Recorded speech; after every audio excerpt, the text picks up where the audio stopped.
हामीले यो कार्यक्रम चाहिँ त्यही अघि मैले भन्दै गर्दाखेरि केही डिस्टर्ब भयो। खास गरी यो समाज कल्याण परिषद जुन अब सामाजिक संस्था सङ्घ संस्थाहरूको नियामक निकायको रूपमा रहेको छ, उक्त नियामक निकाय र सामाजिक सङ्घ संस्थाहरूको बिचमा त्यति धेरै डायलग छलफल अन्तर्क्रियाहरू नभइरहेको परिप्रेक्ष्यमा चाहिँ अहिले केही समय यता अहिले वर्तमान नेतृत्व ले अफिस जोइन गरिसकेपछि अथवा डाक्टर खतिवडाको नेतृत्वमा नयाँ यो समिति गठन भइसकेपछि चाहिँ केही यस्ता छलफल बहसहरूले निरन्तरता पाउन थालेको हामी सबैले अनुभव गरेका छौँ। गएको यो सामाजिक सेवा दिवस जुन एक हप्ते कार्यक्रम सहित मनाइएको थियो, त्यस बेला पनि हामीले यो यस्तै खालको छलफलको श्रृङ्खला त्यो बेला पनि गरेका थियौँ। त्यसमा चाहिँ अब सामाजिक संस्थाका प्रतिनिधिहरूले चाहिँ आफ्नो समस्याहरू यो विभिन्न परियोजना अथवा आफ्नो गतिविधिहरू सञ्चालनको क्रममा भएका कठिनाइहरू, जसलाई चाहिँ समाज कल्याण परिषदले पनि सुनेर केही हदसम्म सम्बोधन गर्न सकिने स्थिति थियो, त्यो सुरुवात भएको महसुस भएको छ। र अनि त्यसपछि समाज कल्याण परिषदका यो निर्देशिकाहरू चाहिँ संशोधन भएर कार्यान्वयनमा आउन थालिसकेका छन्। आजको विषय त्यही निर्देशिकाहरूमा केन्द्रित रहेर समाज कल्याण परिषदले सङ्घ संस्थाहरूको नियमन अथवा व्यवस्थापनको क्रममा के गरिरहेको छ र अब त्यसले अहिले यो परिवर्तित अथवा संशोधित निर्देशिकाको कारणले भविष्यमा हामी जस्ता अब सामाजिक सङ्घ संस्थाहरूले के अपेक्षा गर्न सक्छौँ भन्ने विषयमा केन्द्रित रहेर यो छलफल हुनेछ। वक्ता पद्मप्रसाद खतिवडाले चाहिँ 40 मिनट जति आफ्नो प्रस्तुति राखिसकेपछि त्यसपछि हामी खुल्ला छलफलमा जान्छौँ, प्रश्न उत्तर लिन्छौँ। त्यस क्रममा चाहिँ सहभागीहरूले ह्यान्ड रेज अप्सन अथवा च्याट बक्समा आफ्नो प्रश्नहरू राख्न सक्नुहुनेछ। हामी पालै पालो समय दिनेछौँ। यो छलफल मार्टिन चौतारीबाट र सियासबाट यो फेसबुक पेज जुमबाट यो प्रत्यक्ष प्रसारण पनि भइरहेको छ। अनि अब आजको वक्ताको बारेमा म छोटो केही परिचय गराउन चाहन्छु। समाज कल्याण परिषदका वर्तमान उपाध्यक्ष डाक्टर पद्मप्रसाद खतिवडा को यो प्राज्ञिक क्षेत्रमा लामो क्रियाशीलता रहिआएको छ। उहाँ पद्मकन्या यहाँ त्रिभुवन विश्वविद्यालयको एसोसिएट प्रोफेसर हुनुहुन्छ। पपुलेसन स्टडिज उहाँको विषय रहेको छ। 2010मा उहाँले चाहिँ conflict induced migration in Nepal भन्ने विषयमा खास गरी यो सामाजिक समावेशीकरणको पर्सपेक्टिभबाट उहाँले आफ्नो पिएचडी सम्पन्न गर्नुभएको हो। उहाँ चाहिँ federalism, democracy, education, human rights, social justice, peace building, conflict transformation, social demography, demographic governance and decentralisation, politics of poverty and social development, यी विषयहरूमा उहाँ ट्रेनर अथवा राइटरको रूपमा सक्रिय हुनुहुन्छ। यी विषयहरूको धेरै एकाडेमिक पब्लिकेसन्सहरू पनि उहाँको आइसकेको छ। उहाँ नेपाल पपुलेसन जर्नल, यो चाहिँ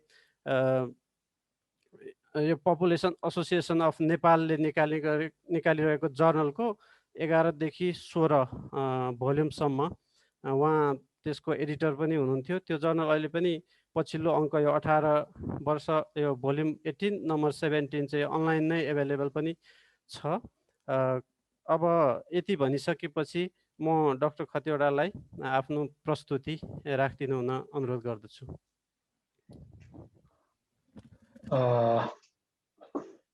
धन्यवाद देवराज होमागाईज्यू। मार्टिन चौतारीले आज मलाई खास गरी समाज कल्याण परिषदको तर्फबाट समाज कल्याण परिषदले नै हाल गरिरहेका गतिविधिहरूको बारेमा जुन यो टक प्रोग्राममा मलाई बोल्नलाई यहाँहरूले अनुरोध गर्नुभयो। म सर्वप्रथम त मार्टिन चौतारी प्रति हार्दिक धन्यवाद र आभार व्यक्त गर्न चाहन्छु। यतिका सहभागीहरूको बिचमा हामीले समाज कल्याण परिषदमा आइसकेपछि गरिरहेका गतिविधि र भावी हाम्रा नीति तथा कार्यक्रमहरूको बारेमा यहाँहरू समक्ष ब्रिफिङ गर्न पाउनु हाम्रो लागि गौरवको विषय पनि हो। यस अर्थमा पनि म आभारी छु यहाँहरू सबैप्रति। सबै उपस्थित महानुभावहरू, धेरै मैले सामाजिक संस्थाबाट आउनुभएको साथीहरू, पदाधिकारीहरू, कर्मचारी मित्रहरू पनि देखिरहेको छु। यहाँहरू सबैलाई म एकमुष्ट रूपमा स्वागत गर्न चाहन्छु यो मेरो प्रस्तुतिमा। र यो आजको जुन विषयमा नै म केन्द्रित भएर दिएको समय अवधिभित्र आफ्ना कुराहरू राख्ने प्रयास गर्नेछु। खास गरी आजको विषय सामाजिक संस्थाको व्यवस्थापनमा समाज कल्याण परिषदको भूमिका, यसमा पनि संशोधित निर्देशिका र यिनीहरूको कार्यान्वयन पक्षका बारेमा आजको विषय केन्द्रित हुनेछ। तपाईँ हामीलाई थाहै छ समाज कल्याण परिषदको स्थापना समाज कल्याण राष्ट्रिय समन्वय परिषदको नामबाट 2033 सालमा भएको हो, पञ्चायत कालमा नै। यसको पृष्ठभूमिलाई हेर्दा त्यसो देखिन्छ। पछि प्रजातन्त्रको पुनर्स्थापना पछाडि यो चाहिँ समाज कल्याण परिषदको रूपमा चाहिँ यो रूपान्तरित भएको संस्था हो। परिवर्तित राजनीतिक सन्दर्भमा बहुदलीय व्यवस्था अन्तर्गत यसको चाहिँ व्यवस्थापनको पक्षलाई जोड दिँदै यसरी यसको पुनर्संरचना भएको देखिन्छ। यसलाई निर्देशित गर्ने ऐन तपाईँ हामी सबैलाई थाहा छ, समाज कल्याण ऐन 2049 रहेको छ। र त्यस पछाडिका दिनहरूमा समाज कल्याण परिषद र सामाजिक संस्थाहरू यहाँहरू क्रियाशील हुनुहुन्छ। यहाँहरूको बिचमा जुन भूमिकाहरू परिषदले निर्वाह गर्नुपर्ने भूमिकाका बारेमा यहाँहरू अवगत नै हुनुहुन्छ। पछिका दिनमा हामी नियुक्ति भएर आइसकेपछि साउन 5 गते नेपाल सरकार मन्त्री परिषदको निर्णयबाट 2077 साउन 5 गतेको निर्णयबाट हामी नियुक्त भएका हौँ। र हामीले कार्यभार पद बहाली हामीले पत्र पाएको साउन 11 गते हो र पद बहाली हाम्रो साउन 14 गते समाज कल्याण परिषदमा भएको हो। र योभन्दा अगाडि 2074 साल श्रावण 18 गतेको मन्त्री परिषदको निर्णयबाट समाज कल्याण परिषदमा भएको अनियमितता र यसको पुनर्संरचना सम्बन्धी एउटा जाँचबुझ आयोग नेपाल सरकारले गठन गरेको थियो। त्यसको अध्यक्षमा विशेष अदालतका अध्यक्ष न्यायाधीश हुनुहुन्छ मोहन रमन भट्टराईको संयोजकत्वमा म पनि सदस्य रहेर यो परिषदको पुनर्संरचना सम्बन्धी र यसमा भएका नियमितता भएका भनिएका विषयहरूमा केन्द्रित रहेर प्रतिवेदन पनि तयार गर्ने अवसर मैले पाएको हो। र त्यो प्रतिवेदन हामीले नेपाल सरकार सम्माननीय प्रधानमन्त्रीज्यूसँग 2074 कार्तिक 26 गते बुझाएका हौँ हामीले दिएको समय सीमाभित्र। र मङ्सिर 29 गतेको मन्त्री परिषदको निर्णयबाट यो प्रतिवेदनलाई कार्यान्वयन गर्ने भनिसकेपछि समाज कल्याण परिषदलाई अहिले जुन एउटा रूपमा देख्न तपाईँ हामीले देखेका छौँ, त्यो प्रतिवेदनको कार्यान्वयन पक्ष हो पनि भन्न म चाहन्छु। त्यसमा भएका सुझावहरूलाई सरकारले लागू गर्ने भनेर निर्णय गरे अनुसार नै भएको व्यवस्थाहरू हो। केही कुराहरू अघि यहाँ देवराजजीले राखिसक्नु भएको छ कि समाज कल्याण परिषद र सामाजिक संस्थाहरू, वास्तवमा सामाजिक संस्थाहरू जति पनि गैर सरकारी क्षेत्रमा को रूपमा स्थापित भएर क्रियाशील हुनुहुन्छ, ती संस्थाहरूको बेसमा नै समाज कल्याण परिषदको भूमिका चाहिँ स्थापित हुने हो, भूमिका निर्वाह हुन सक्छ भन्ने हाम्रो स्पष्ट बुझाइ छ। त्यसैले हामीले के भनेका छौँ भने समाज कल्याण परिषदले कुनै पनि कुराहरू इम्प्लिमेन्टेसन गर्दैन, यसलाई इम्प्लिमेन्टेसन गर्ने म्यान्डेट पनि छैन र त्यो भूमिका हामीले खोज्न पनि हुँदैन। हाम्रा मुख्य दुईवटा मात्रै भूमिका हो। एउटा सङ्घ संस्थाहरूसँगको सहजीकरण फेसिलिटेसन हाम्रो मुख्य काम हो। कहाँ साह्रो गाह्रो पर्छ, कस्तो अवस्थामा संस्थाहरू चलिराख्नु भएको छ र त्यहाँ अप्ठ्यारो परेको कुराहरूलाई हामी कसरी फुकाउन सक्छौँ, नीतिगत रूपमा चाहिँ ती कुराहरू हामीले हेर्ने गर्छौँ भने साथसाथै हाम्रो म्यान्डेट भनेको नियमन हो।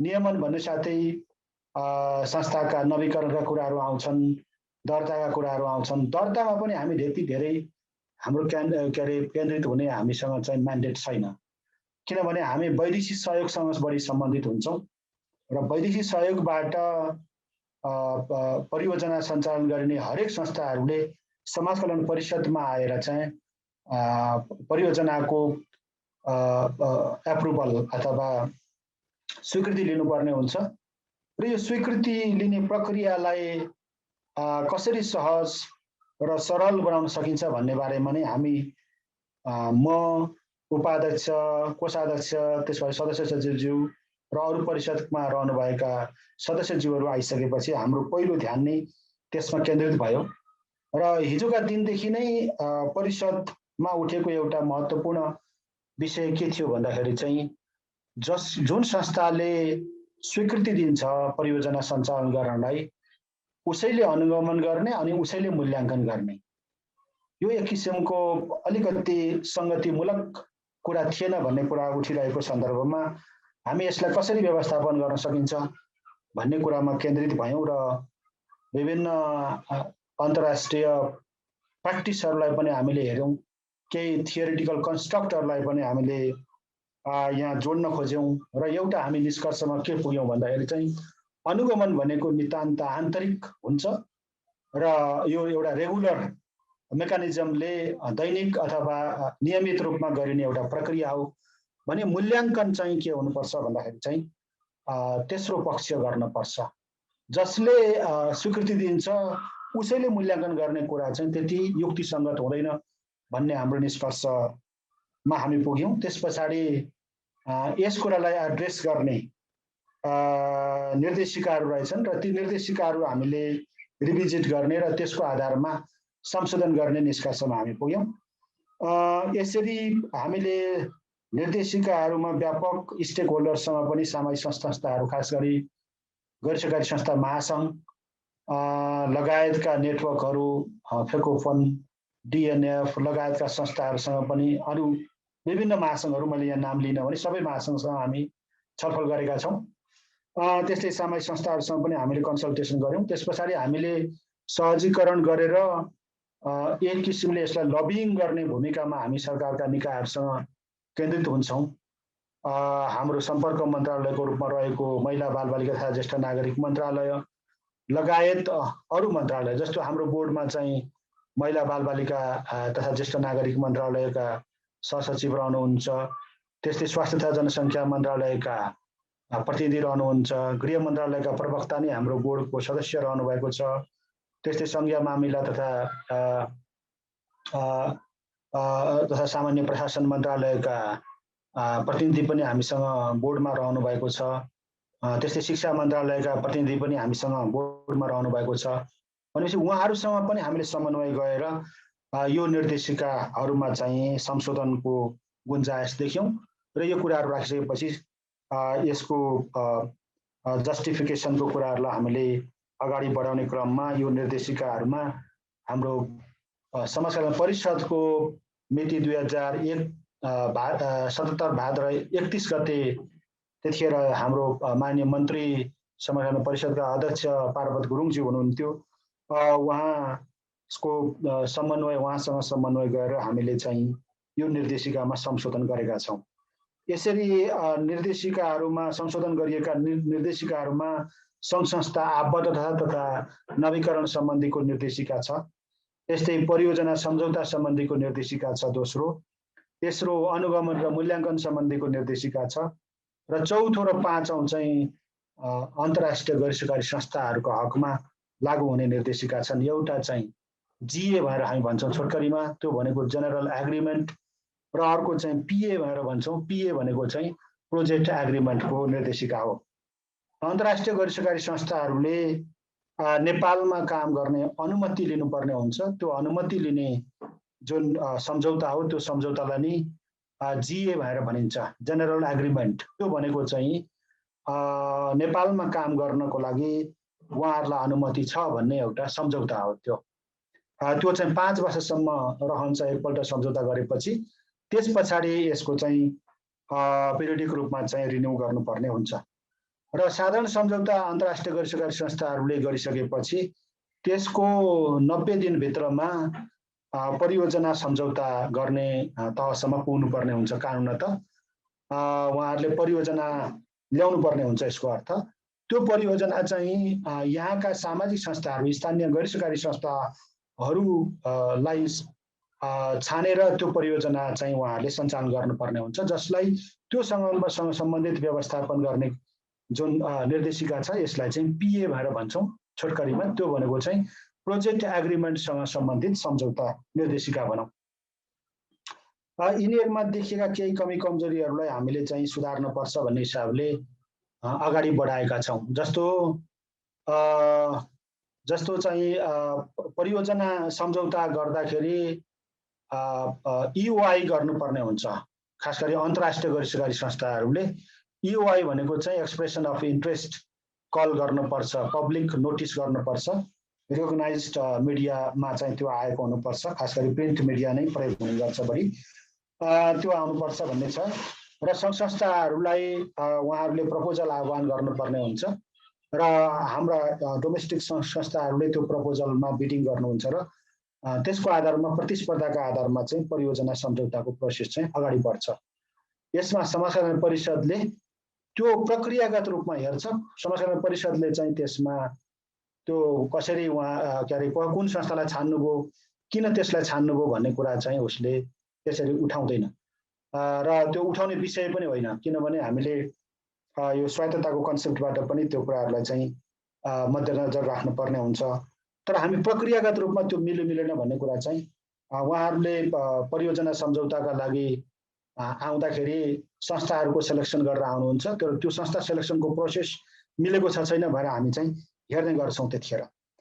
र हामीमा के छ भन्दाखेरि चाहिँ प्रोजेक्ट एप्राइजल कमिटी छ मेरै संयोजकत्वमा, र त्यो प्रोजेक्ट एप्राइजल कमिटीमा चाहिँ यो प्रपोजलहरू चाहिँ जो सबमिट गर्नुहुन्छ ती सबमिट गरेका प्रपोजलहरू चाहिँ त्यहाँ रिगरस डिस्कसन हुन्छ।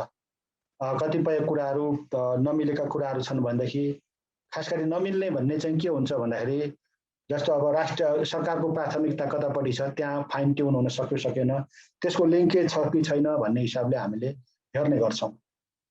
त्यो कतिपय सन्दर्भमा आवश्यक हुँदो रहेछ भन्ने पनि लाग्छ। त्यसमा के छ भने हामीले 2-3टा कुरालाई अहिले चाहिँ मुख्य आधार मान्नुपर्छ भनेर हामीले सङ्घ संस्थाहरूलाई भनिरहेका छौँ। एउटा चाहिँ नेपाल सरकारको नारा जुन छ समृद्ध नेपाल सुखी नेपाली, यसले राष्ट्रिय योजना आयोगको 25 वर्षीय भिजनमा उल्लेख भएका यससँग सम्बन्धित 10वटा सूचकहरू छन्।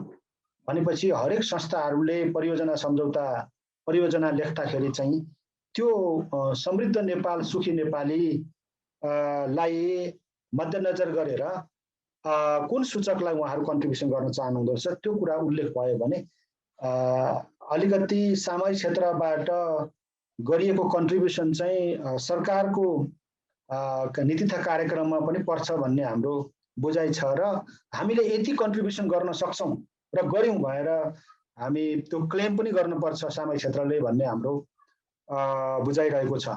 र दोस्रो आधार भनेको चाहिँ सस्टेनेबल डेभलपमेन्ट गोल्स, यसका 17वटा गोल, 169वटा टार्गेट्स र नेपालको सन्दर्भमा 479वटा इन्डिकेटर्स। अहिले भर्खरै राष्ट्रिय योजना आयोगले नै यसको चाहिँ संयोजन गर्छ एसडिजी को, हामीलाई थाहै छ। राष्ट्रिय योजना आयोगले अहिले प्रोग्रेस रिभ्यू सार्वजनिक गरेको छ गत हप्ता मात्रै, र त्यो प्रोग्रेस रिभ्यूमा अहिले उसले गरेको जुन 15 को बेसलाइन डेटामा अहिले यो 5 वर्षमा भएको प्रगति 2019 सम्मको डेटालाई त्यहाँ अपडेट गरिएको छ। त्यो प्रगति जसलाई चाहिँ उसले आधार खडा गर्ने भएर भन्छ राष्ट्रिय योजना आयोगले। अब हामी 21 मा अहिले प्रवेश गरेपछि अबका यता चाहिँ एक्सिलरेसनको फेज भएर राष्ट्रिय योजना आयोगले भन्छ 25 सम्म चाहिँ एक्सिलरेसन गर्ने भन्छ हरेक इन्डिकेटरहरूमा भने 26 देखि 30 सम्म चाहिँ एचिभमेन्ट भएर भन्छ। भनेपछि एकातर्फ यो छ सिनारियो भने दोस्रोतर्फ त्यही राष्ट्रिय योजना आयोगको 15औं पञ्चवर्षीय योजनामा उल्लेख भएको 25 वर्ष भिजनमा पनि र 15औं पञ्चवर्षीय योजना पनि उल्लेख भएको कुरा के छ भने अबको 2087 सम्ममा भनेको अबको 10 वर्षमा हामी चाहिँ मध्य आय भएको मुलुकमा कन्भर्ट हुने भएर चाहिँ भनिएको छ भने त्यसपछि विक्रम सम्वत 2021 सम्ममा चाहिँ यो उच्च आय भएको मुलुकमा $12,100 का साथ उच्च आय भएको मुलुकमा रूपान्तरण हुने भएर भनिएको छ। भनेपछि त्यहाँनिर आउँदाखेरि चाहिँ सामाजिक संस्थाहरू अबको 10 वर्षमा कस्तो हुने भन्ने बारेमा चाहिँ हामी अलिकति हाम्रो ध्यान केन्द्रित भयो र अब त्यसलाई मिलाउनको लागि हामीले एउटा के भनेका छौँ भनेदेखि सङ्घ संस्थाहरू आत्मनिर्भर बन्नुपर्छ भन्ने हाम्रो एउटा कन्सेप्ट छ र त्यो आत्मनिर्भर बन्ने विभिन्न माध्यमहरूमध्ये एउटै मात्रै माध्यम नहुन सक्ला, यो पनि एउटा डिस्कोर्सको रूपमा हामीले ल्याइरहेका छौँ र यो विभिन्न माध्यमहरूमध्ये चाहिँ के भने सामाजिक उद्यमशीलता चाहिँ एउटा मुख्य माध्यम बन्न सक्छ भनेर सामाजिक उद्यमशीलता सोशल एन्टरप्रेन्योरसिपको कन्सेप्टलाई हामीले अगाडि सारेका छौँ र यसलाई नै मध्यनजर गरेर समाज कल्याण परिषदले पछाडि यो भदौ 31 गतेकै निर्णयबाट समाज कल्याण सामाजिक उद्यमशीलता कोषको स्थापना गरेको छ समाज कल्याण परिषदमा र त्यो कोषले अहिले विभिन्न डिस्कोर्सहरू चलाइरहेको अवस्था रहेको छ। यो पनि एउटा न्यू लर्निङ को रूपमा भएको हुनाले गर्दाखेरि त्यहाँ त्यो कोषमा रहनुहुने त्यस क्षेत्रका विज्ञहरू 9 जना रहनु भएको छ।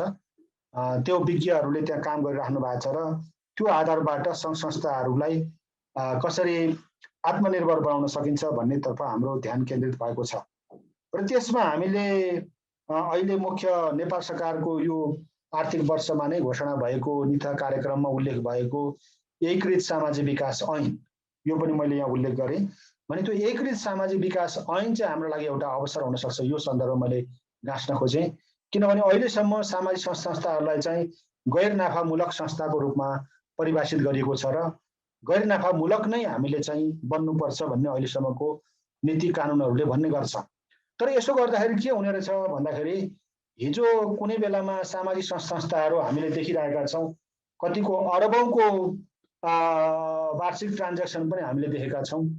त्यस पछाडि खुम्चिँदै गएर करोडौँमा उहाँहरू सीमित हुनुभएको, पछि गएर लाखौँमा सीमित हुने र अहिले त नाम निशाना नै हराउने अवस्था पनि कतिपय संस्थाहरूको देखिन्छ।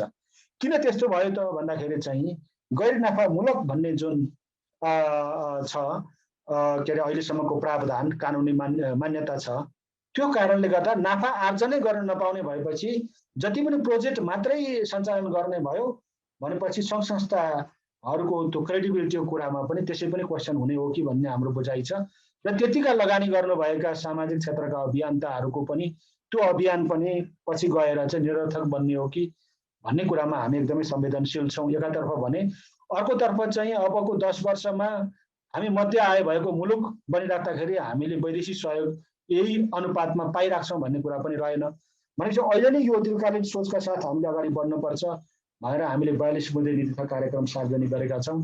त्यो निथा कार्यक्रममा हामीले चाहिँ अब सामाजिक संस्थाहरूलाई अब एकीकृत सामाजिक विकास ऐनमा चाहिँ व्यवस्था गरेर अब गैर नाफामूलक होइन कि अब नाफा आर्जन गर्ने तर नाफा नबाँड्ने अर्थात् प्रॉफिट नट सेयरिङ अर्गनाइजेसनको रूपमा विकास गर्दै जानुपर्छ भन्ने हाम्रो चाहिँ बुझाइरहेको कुरा म यहाँ समक्ष राख्न चाहन्छु। तर त्यो अहिले हामीले ऐनमा संशोधन नभइकन अथवा नयाँ ऐन जो नयाँ ऐन एकीकृत सामाजिक विकास ऐन भनेर भनिएको छ त्यसले चाहिँ खास गरी राष्ट्रिय निर्देशक ऐन 2018, सङ्घ संस्था दर्ता ऐन 2034 र समाज कल्याण ऐन 2049 लाई मिलाएर एकीकृत सामाजिक विकास ऐन भन्ने कुरा नेपाल सरकारको निथा कार्यक्रममा पनि उल्लेख छ र त्यसको पनि मस्यौदाको कामहरूमा केही प्रगति भएको कुरा म यहाँहरू समक्ष अनुरोध गर्न चाहन्छु र अहिले संसद भङ्ग भएको अवस्थामा चाहिँ यो ऐन आउने सम्भावना अलिक पछाडिसम्म धकेलिएको हुनसक्छ। तर पनि अहिलेका मन्त्रीज्यूहरू खास गरी हामीले यो बिचमा 3 जना मन्त्रीज्यूहरूसँगले यो क्षेत्रलाई चाहिँ प्रत्यक्ष रूपमा हेर्नु भएको छ। पार्वत मन्त्रीज्यू रहनु भएको थियो पहिला भने बिचमा लीलानाथ श्रेष्ठ मन्त्रीज्यू हुनुहुन्थ्यो उहाँ अहिले कानुन न्याय तथा संसदीय व्यवस्था मन्त्री हुनुहुन्छ भने पछाडिको दिनमा चाहिँ हामीसँग हाम्रो समाज कल्याण परिषदको अध्यक्ष महिला बालबालिका तथा ज्येष्ठ नागरिक मन्त्री जुली कुमारी महतो माननीयज्यू हुनुहुन्छ भनेपछि उहाँहरूसँग पनि हामी अहिले यो तीनैजना मन्त्रीज्यूसँग यो कुराहरू गरिरहेकै छौँ र यो हामी एकीकृत सामाजिक विकास ऐन ल्याउने कुरामा र यसको चाहिँ मस्यौदा तयार गर्ने कुरामा हाम्रो बुझाइ एकै रहेको कुरा म यहाँहरू समक्ष अनुरोध गर्न चाहन्छु। अब यति कुराहरू राखिसकेपछि अब मैले अघि राखेको जुन अनुगमन र मूल्याङ्कनको विषयमा म प्रवेश गर्छु। अनुगमन र मूल्याङ्कन अघि मैले भनिहालेँ कि जसले स्वीकृति गर्ने हो त्यसैले अनुगमन गर्ने र त्यसैले मूल्याङ्कन गर्ने कुरा चाहिँ युक्तिसँग थिएन र त्यो आयोग मैले अघि जुन कुरा गरेँ म आफै रहेको आयोगमा पनि रहँदाखेरि हाम्रो त्यतिखेरको बुझाइ पनि के हो भने मूल्याङ्कन चाहिँ थर्ड पार्टीबाट हुनुपर्छ भन्ने हाम्रो बुझाइ त्यतिखेर पनि रहेको थियो। यो आयोगको प्रतिवेदनको पनि रेकमेन्डेसन थियो। त्यसलाई लागू गर्ने हामीले एउटा अवसर प्राप्त गर्यौँ यो बिचमा र मूल्याङ्कन चाहिँ तेस्रो पक्षबाट गराउने व्यवस्थालाई अहिले हामीले निर्देशिकामा संशोधन गरेर त्यो कार्यान्वयनमा नै अहिले आएको कुरा गत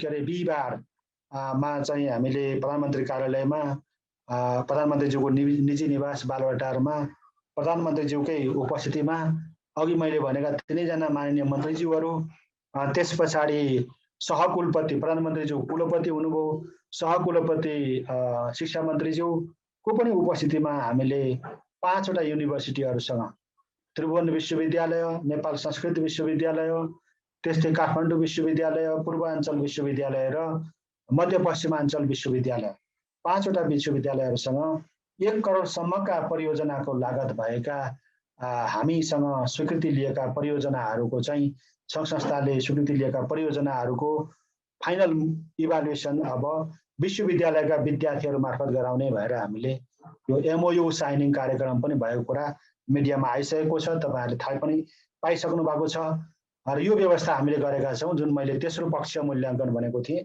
किनभने यो किन गर्नुपर्ने भयो छ भन्दाखेरि हामीसँग चाहिँ वार्षिक रूपमा 1100-1200 वटा परियोजनाहरू स्वीकृत हुँदा रहेछन् र समाज कल्याण परिषदको आफ्नै क्षमताले चाहिँ केवल हार्डली 300 जति परियोजनाहरूको मूल्याङ्कन हुने गरेको रहेछ र धेरै परियोजनाहरू चाहिँ मूल्याङ्कनविहीन अवस्थामा अनुगमनविहीन अवस्थामा लामो समयदेखि सञ्चालन हुने जुन अवस्था छ त्यसले सङ्घ संस्थाहरूले गरेका कामहरूको पनि रिकग्निसन नभएको अवस्था देखियो।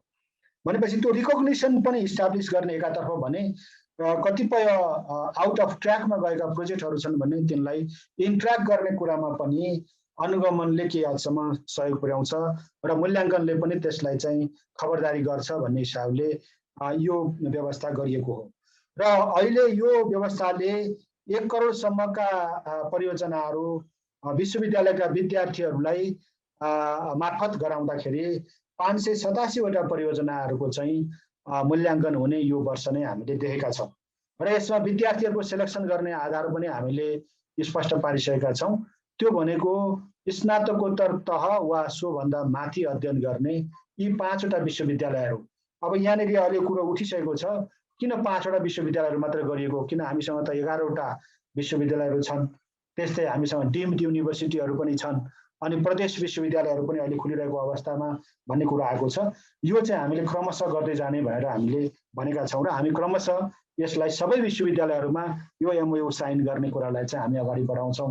यो व्यवस्थापन गर्ने कुरामा चाहिँ 5 वटा विश्वविद्यालयसँग गरौँ भन्ने कुराहरू भयो र त्यसरी अगाडि बढेको। पहिला त अझ ट्युसँग मात्रै गर्ने भन्ने कन्सेप्टबाट हामीले सुरुवात गरेका थियौँ, तर ट्युसँग मात्रै गर्ने कुरा पनि के हुने भयो भने त्यो एउटा बायस जस्तो देखिने भयो। त्यसैले हामीले यो सबै कुराहरूलाई मध्यनजर गरेर 5 वटा विश्वविद्यालयसँगसम्म हामी पुगेर त्यो सम्झौता कार्यान्वयन गरेका छौँ, एमओयू साइनिङ गरेका छौँ र यसले यो वर्ष 587 वटा प्रोजेक्टहरूको मूल्याङ्कन हुने अवस्था हामीले देखेका छौँ र त्यसो गर्दाखेरि त्यो विद्यार्थीहरूको सेलेक्सन गर्ने चाहिँ फाइनल सेमेस्टरमा अध्ययन गर्ने र कतै कुनै युनिभर्सिटीहरूमा चाहिँ इयरली सिस्टम अहिले पनि छ भनेदेखि फाइनल इयरमा अध्ययन गर्ने विद्यार्थीहरू स्नातकोत्तर तहभन्दा माथि अध्ययन गर्ने विद्यार्थीहरू चाहिँ फाइनल सेमेस्टर अथवा इयरमा अध्ययन गर्ने विद्यार्थीहरू इमिडिएट पास्ट सेमेस्टर अथवा इयरको रिजल्टको आधारमा जसलाई हामीले मेरिट भनेर भनेका छौँ त्यो आधारमा चाहिँ उनीहरूको चयन हुन्छ।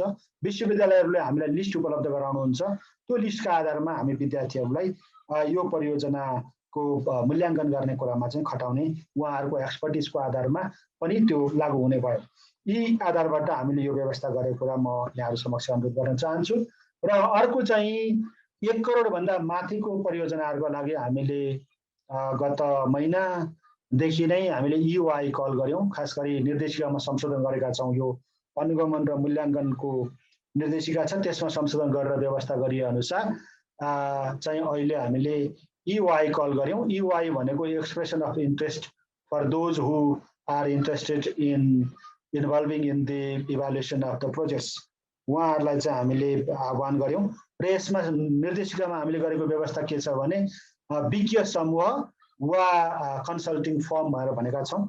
अब कन्सल्टिङ फर्म मात्रै भन्दा पनि के हुने रहेछ भने कहिलेकाहीँ विज्ञता भएका कन्सल्टिङ फर्महरूको सङ्ख्या पुगेन भने फेरि यसले अलिकति गाह्रो हुने रहेछ भनेर हामीले विज्ञ समूह पनि भनेका छौँ। विज्ञ समूहमा हामीले एकजना टिम लिडर अनिवार्य रहनै पर्यो। त्यस पछाडि अब फाइनेन्सियल कम्प्लायन्सका कुराहरू कतिपय हुने भएकोले CA नै हुनुपर्छ भनेर हामीले त्यो चाहिँ व्यवस्था गरेका छौँ र त्यो कार्यविधिहरूमा ती कुराहरू उल्लेख गरेका छौँ। र यसका लागि हामीले EY काम गर्न तपाईँको इच्छा छ भने प्रस्ताव आफ्नो इच्छा जाहेर गर्न सक्नुहुन्छ भनेर हामीले आह्वान गरेका थियौँ, पब्लिक नोटिस नै गरेका थियौँ। र त्यसको आधारबाट अहिले हामीसँग करिब करिब 1500-1600 पुरानो रोस्टरहरूलाई पनि हामीले अपडेट गरेर 1500-1600 को विज्ञको रोस्टरहरू चाहिँ हामीले तयार गरेका छौँ। अनि पहिला चाहिँ के थियो त भन्दाखेरि एकजना रोस्टरबाट एकजना टिम लिडर छान्ने अनि एकजना मन्त्रालयको प्रतिनिधि हुने सम्बन्धित प्रोजेक्टको सँग सम्बन्धित हुने मन्त्रालयको हुने, एकजना चाहिँ फाइनेन्सियल एक्सपर्ट हुने, एकजना परिषदको कर्मचारी हुने, यस्तो व्यवस्थाले चाहिँ मूल्याङ्कन हुने गरेको रहेछ। तर अहिले हामीले त्यो कम्प्लिटली अब जो टिम लिडर छ, चाहे त्यो कन्सल्टिङ फर्मको होस् अथवा विज्ञ समूहको हो, त्यो टिम लिडरले नै सबै व्यवस्थापन गर्नुपर्ने हुन्छ। CA उसले छान्नुपर्छ आफैले, होइन, चार्टर्ड अकाउन्टेन्ट पनि उसले आफैले छान्नुपर्छ, उसको टिममा को रहने टिम मेम्बर पनि छान्नुपर्छ। र हामी एउटा परियोजनाको TOR सम्बन्धित संस्था जसले प्रोजेक्ट इम्प्लिमेन्ट गर्नुभएको छ उहाँहरूसँग हामीले TOR माग्छौँ र प्रोजेक्ट सम्बन्धीको इन्फर्मेसन हामीसँग हुन्छ। त्यो ब्याकग्राउन्ड इन्फर्मेसन 1 पेजको रहन्छ। त्यस पछाडि TOR सम्बन्धित संस्थाले बनाउँछ। त्यस पछाडि त्यो चाहिँ हामी सम्बन्धित हामीसँग EY अथवा हाम्रो रोस्टरमा रहेका संस्था कन्सल्टिङ फर्म अथवा विज्ञ समूहहरूलाई चाहिँ उहाँहरूको एक्सपर्टिजलाई हेरेर जम्मा 29 वटा थिमहरू हामीले निर्धारण गरेका छौँ। एक्सपर्टिजका थिमहरू शिक्षा, स्वास्थ्य लगायत, मैले अब सबै भन्न परेन। त्यो थिमको आधारमा को पर्नुहुन्छ सबै त्यो आधारबाट चाहिँ उहाँहरूलाई हामी RFP भन्छौँ, रिक्वेस्ट फर प्रपोजल पठाउँछौँ। र त्यो प्रपोजल हामीले प्राप्त गरिसकेपछि अहिले धमाधम त्यो कामहरू भइरहेछ। र त्यो प्रपोजल प्राप्त गरिसकेपछि हामीसँग यो इभ्यालुएसन कमिटी बनेको छ परिषदमा, र त्यो कमिटीले त्यसलाई चाहिँ त्यहाँ पनि त्यो इभ्यालुएसन गर्ने, स्कोरिङ गर्ने सम्पूर्ण मापदण्डहरू तयार गरेका छौँ। त्यो मापदण्डका आधारमा चाहिँ विज्ञ समूह अथवा कन्सल्टिङ फर्महरू चाहिँ छानिन्छन् र त्यो आधारमा चाहिँ अब प्रोजेक्टको इभ्यालुएसनको कामलाई चाहिँ अगाडि बढाएका छौँ। र यस प्रावधानले यो वर्ष मात्रै 532 वटा परियोजनाहरू चाहिँ इभ्यालुएसन हुने अवस्था हामीले देखेका छौँ। यसरी हेर्दाखेरि चाहिँ अब हामी 1000 भन्दा बढी संस्थाहरूको इभ्यालुएसन, जबकि पुरानो मान्यता अनुसार चाहिँ 300 भन्दा कम संस्था परियोजनाहरूको चाहिँ मूल्याङ्कन हुने गरेकोमा अब हामी यो वर्ष नै 1000 को हाराहारी भनौँ अथवा 1000 भन्दा बढी परियोजनाहरूको चाहिँ मूल्याङ्कन गर्ने चरणमा हामीले पुर्याएका छौँ। र यसले एउटा राम्रो के गर्दैछ भन्दाखेरि चाहिँ हाम्रा विद्यार्थीहरू यङ जेनेरेसनले चाहिँ अब यो जति पनि परियोजनाहरूको बारेमा आफूले अपडेट गर्ने एउटा मौका पनि प्राप्त गर्ने भए। दोस्रो चाहिँ सामाजिक क्षेत्रबाट सञ्चालन हुने धेरै परियोजनाहरू सिधै सरकारका प्राथमिकताका क्षेत्रभित्रै पर्छन्। शिक्षा सम्बन्धीको भन्नुहोस्, स्वास्थ्य सम्बन्धीको भन्नुहोस्, त्यस्तै मानव अधिकार सम्बन्धीको भन्नुहोस्, सामाजिक न्याय सम्बन्धीको भन्नुहोस्, हरेक लैङ्गिक क्षेत्रका परियोजनाहरू भन्नुहोस्, हरेक परियोजनाहरू चाहिँ के छन् भने सरकारको प्राथमिकताभित्र र अघि हामीले उल्लेख गरेको एसडिजी को फ्रेमवर्कभित्र अथवा अघि त्यो सुखी नेपाली समृद्ध नेपालको कन्सेप्टभित्र नै पर्ने परियोजनाहरू भएको हुनाले गर्दाखेरि हाम्रो यङ जेनेरेसनहरूले वास्तवमा कस्ता परियोजनाहरू हुँदा रहेछन् भन्ने एउटा उनीहरूलाई अपडेट पनि हुने भयो, एक किसिमको इन्टर्नसिप पनि हुने भयो। र अर्को के पनि छ भन्दाखेरि चाहिँ उनीहरूको रिक्वायरमेन्ट जुन थेसिस लेख्नुपर्ने अथवा प्रोजेक्ट वर्कहरू सम्पन्न गर्नुपर्ने कुरामा यी परियोजनाहरूलाई केन्द्रित गरेर पनि उनीहरूले त्यो रिक्वायरमेन्ट चाहिँ फुलफिल गर्न अवसर पनि हुने भयो। यसमा हामीले विश्वविद्यालयहरूसँग धेरै राउन्डमा डिस्कसन गर्न पर्यो। वास्तवमा 11वटा विश्वविद्यालयसँगै हामीले कन्सल्टेसन गर्ने पनि जमर्को चाहिँ गऱ्यौँ, तर टाइम धेरै नै लाग्ने रहेछ, करिब करिब झन्डै 1 वर्ष लाग्ने रहेछ। भनेपछि 5वटा विश्वविद्यालयसँग हामी काठमाडौँ युनिभर्सिटीमा आफै भिजिट गरेर कुरा गऱ्यौँ, भिसी साहबसँग, रजिस्ट्रार सरसँग। त्यसै टियुमा त म आफै पनि यहाँ रहेको हुनाले भिसी सरसँग, रेक्टर सरसँग, रजिस्ट्रार सरसँग, अनि त्यस्तै पूर्वाञ्चलमा, नेपाल संस्कृतमा, मध्यपश्चिमाञ्चलमा म एकपल्ट सुर्खेत जाने मौका परेको थियो। त्यतिखेरै भिसी सरसँग त्यहाँ गएर कुरा गरेपछि उहाँहरू असाध्यै उत्साहित हुनुभयो। वास्तवमा यो यसरी गर्न सकिन्छ भन्ने जुन भयो। र यो सम्झौता चाहिँ हाम्रो तर्फबाट कार्यकारी रहनुहुन्छ सदस्य सचिवज्यू, उहाँले सिग्नेचर गर्नुभएको छ भने त्रिभुवन विश्वविद्यालयमा चाहिँ एकाडेमिक कार्यक्रम हेर्ने रेक्टर हुनुहुन्छ, त्यसमा रेक्टर सरको चाहिँ त्यसमा साइन रहेको छ भने अरू विश्वविद्यालयका चाहिँ रजिस्ट्रारज्यूहरूले चाहिँ यो एमओयूमा चाहिँ साइन गर्नुभएको अवस्था छ। र यसरी अहिले अनुगमन र मूल्याङ्कनको कुरालाई व्यवस्थित गर्ने क्रममा अब हामी यो सुरुवातमै छौँ। यसले भोलि कस्तो नतिजा निकाल्छ भन्ने कुरा चाहिँ फेरि तपाईँ हामीले हेर्न बाँकी नै छ। र यसले म एउटा मात्रै त्यस दिन एमओयू साइनिङ सेरेमनीका दिन प्रधानमन्त्रीज्यू, मन्त्रीज्यूहरूको उपस्थितिमा हाम्रो त्रिभुवन विश्वविद्यालयका उपकुलपतिज्यूले राख्नुभएको कुरा म भन्न चाहन्छु। उहाँले भन्नुभएको थियो कि अब समाजकल्याण परिषदले यो जुन सुरुवात गरेको छ, मलाई त यस्तो लाग्छ यो चाहिँ आज नै प्रधानमन्त्रीज्यूले, मन्त्रीज्यूहरूले निर्देशन दिए हुन्थ्यो। अरू मन्त्रालयहरूमा पनि अनुगमन र मूल्याङ्कनका युनिटहरू छन्, त्यहाँ पनि यो व्यवस्था भइदिएदेखि त वास्तवमा यो शैक्षिक बेरोजगार उत्पादन गर्छ विश्वविद्यालयले भन्ने जुन खालको मेसेज छ, त्यसलाई त हामी धेरै हदसम्म चिर्न पनि सक्ने भयौँ। र जति पनि युवा जेनेरेसनहरू चाहिँ रोजगारीको अभावमा जुन अहिले भौतारिनु पर्ने अवस्था छ, केही न केही इन्टर्नसिपका कार्यक्रमहरूले उनीहरूलाई सहयोग पुग्थ्यो भनेर उहाँले राख्नु भएको थियो। त्यस्तै प्रदेश सरकार अन्तर्गत पनि विभिन्न मन्त्रालय छन्, त्यहाँ पनि अनुगमन र मूल्याङ्कन त हुन्छ भने त्यहाँ पनि युनिट छन्। त्यस्तै स्थानीय तह 753मा नै अनुगमन र मूल्याङ्कन युनिट छन् भने त्यहाँ पनि यही खालको व्यवस्था गरेर जाने हो भने त यसले एउटा ठुलो अपर्च्युनिटी यङ जेनेरेसनलाई पुरा गर्न सक्थ्यो भन्ने कुरा चाहिँ मैले त्रिभुवन विश्वविद्यालयका उपकुलपतिज्यूले राख्नुभएको कुरा पनि मैले यहाँ राख्न अनुमति चाहेँ। र यसका अलावा हामीले हिजोका दिनमा समाजकल्याण परिषद कस्तो अवस्थामा रहेको थियो र आज के भइरहेको छ र भोलिको कार्यदिशा कस्तो हुने भन्ने बारेमा हामीले श्वेतपत्र पनि जारी गरेका छौँ, स्थिति पत्र पनि भन्छौँ। त्यो श्वेतपत्र पनि यहाँहरूलाई हेरिदिनको लागि म हार्दिक अनुरोध गर्दछु। त्यस्तै गरी हामीले नित्य कार्यक्रम अघि मैले भने 42 बुँदाले समेटिएको यो वर्षको, यो आर्थिक वर्षको नित्य कार्यक्रम पनि हामीले राखेका छौँ। अहिले हामी जति पनि निर्देशिकाहरूमा संशोधन गर्ने, अब हामी नियमावलीहरूमा पनि केही देखेका यस्ता कुराहरू छन् जो चाहिँ नियमावलीमा संशोधन गर्नुपर्ने देखिएको छ, त्यसमा पनि हामी अहिले लागिरहेका छौँ। यो पनि हाम्रो नित्य कार्यक्रम अन्तर्गत नै पर्छ। र हामीलाई अहिले के छ भने समाजकल्याण ऐन 2049 चाहिँ म यहाँहरू समक्ष खुलस्त रूपमा भन्न चाहन्छु कि निकै पावरफुल ऐन हो।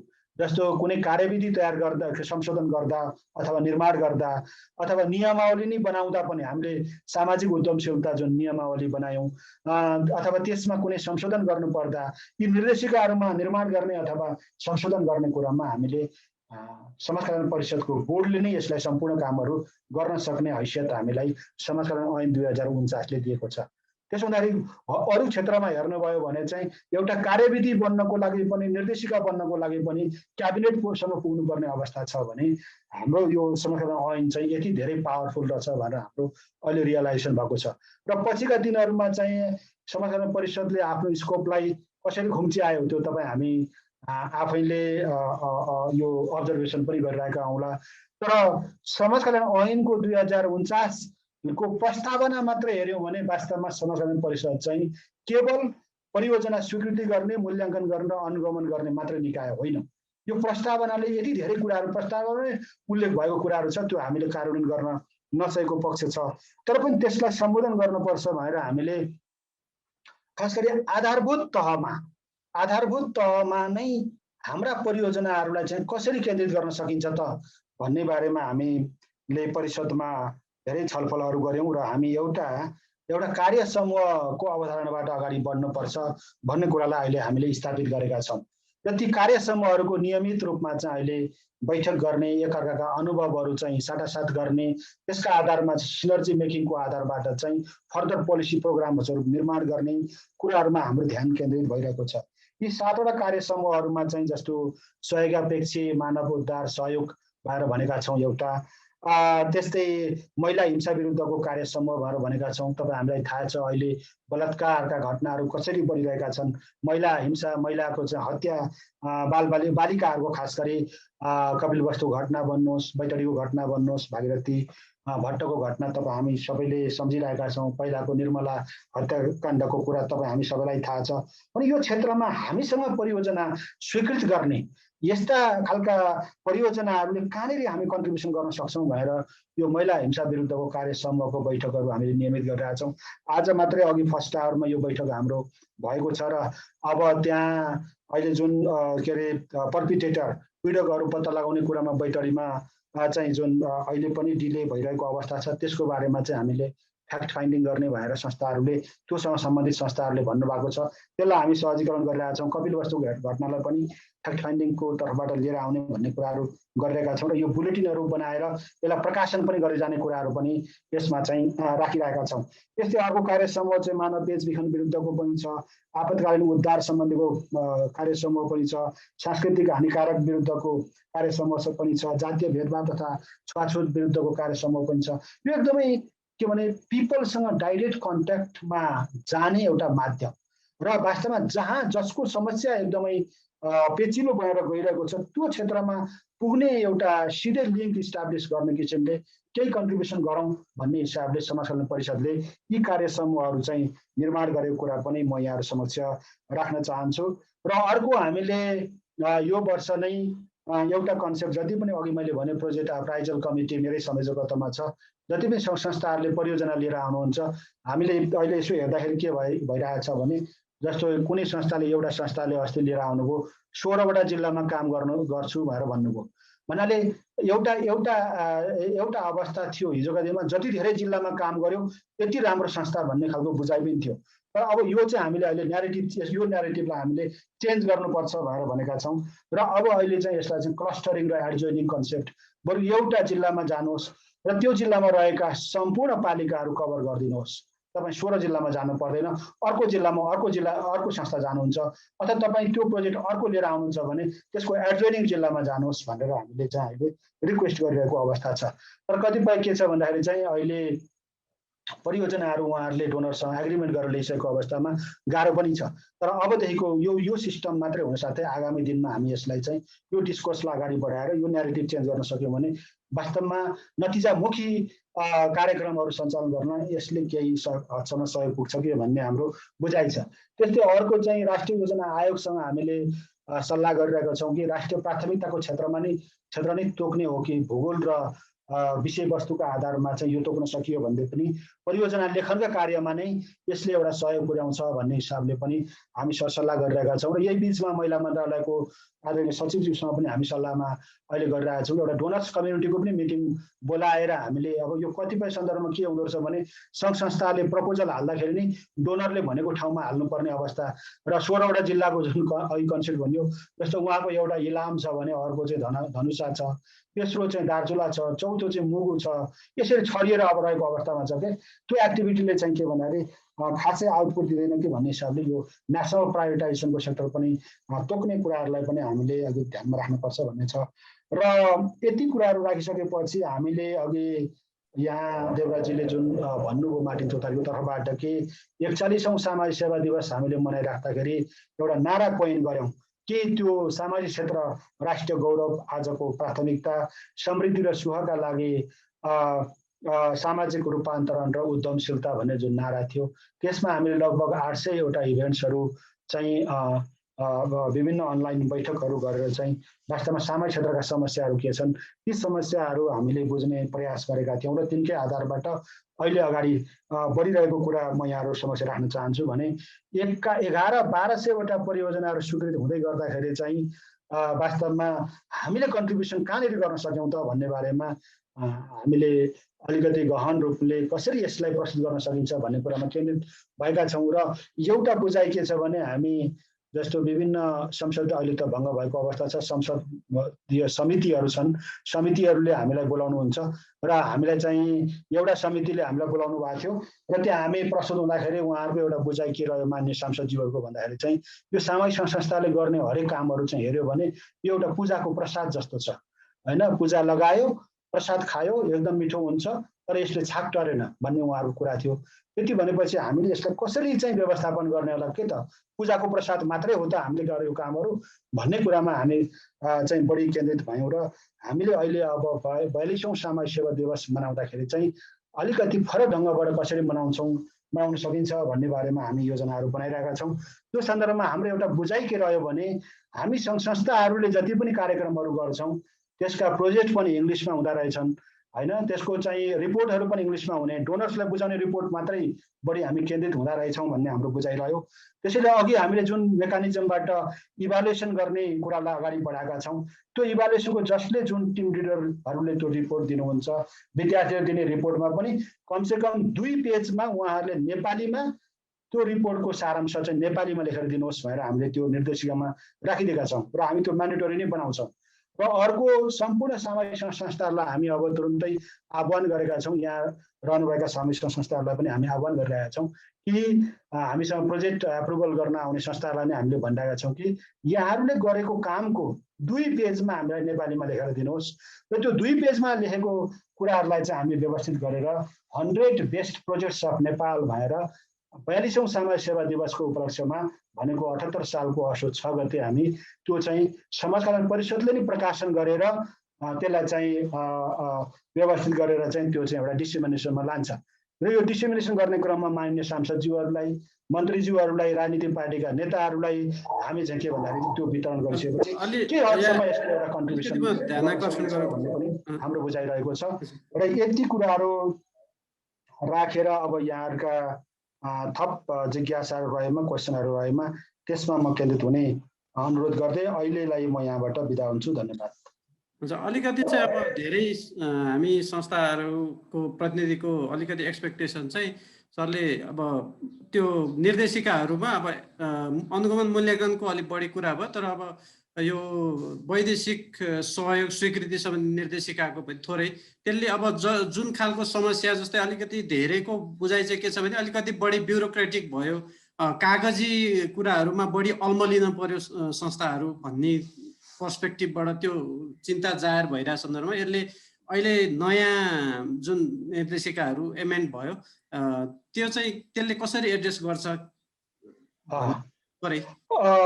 यो विषयमा मैले यहाँ भन्ने नि भनेको थिएँ ठिकै छ यसमा चाहिँ हामीले अहिले डिजिटलाइजेसनको कन्सेप्ट लिएर आएका छौँ र त्यो कामहरू अहिले भइरहेछ अहिले नै उपत्यकाभन्दा बाहिर रहनुभएका संस्थाहरूले प्रोजेक्टको एप्लिकेसन गर्नु पर्दाखेरि चाहिँ इमेलबाट हामीलाई करेस्पोन्डेन्स गर्नुहोस् भनेर हामीले हाम्रो वेबसाइटमा यी सम्पूर्ण कुराहरू व्यवस्थित गरेका छौँ यहाँहरू सबैलाई म वेबसाइटलाई रेगुलर रूपमा भिजिट गरिदिनको लागि अनुरोध गर्दछु र उहाँहरूले अहिले थाल्नु पनि भएको छ बाहिर रहनुभएका जिल्लामा रहनुभएका सङ्घ संस्थाहरूले हामीलाई इमेल मार्फत नै आफ्नो प्रोजेक्ट पठाउनुहुन्छ र एकदमै आवश्यक पर्यो भने मात्रै हामी उहाँहरूलाई प्रेजेन्टेसनको लागि काठमाडौँ बोलाउँछौँ र त्यो अवस्थामा पनि हामी अनलाइन पनि उहाँहरूलाई गर्छौँ र यो अब चाहिँ अनलाइन प्रविधिबाट खास गरी डिजिटलाइजेसन कन्सेप्ट मैले भनिरहेको थिएँ कि अब सङ्घ संस्थाको आबद्धता त्यसको नवीकरण र यो प्रोजेक्ट प्रपोजल बुझाउने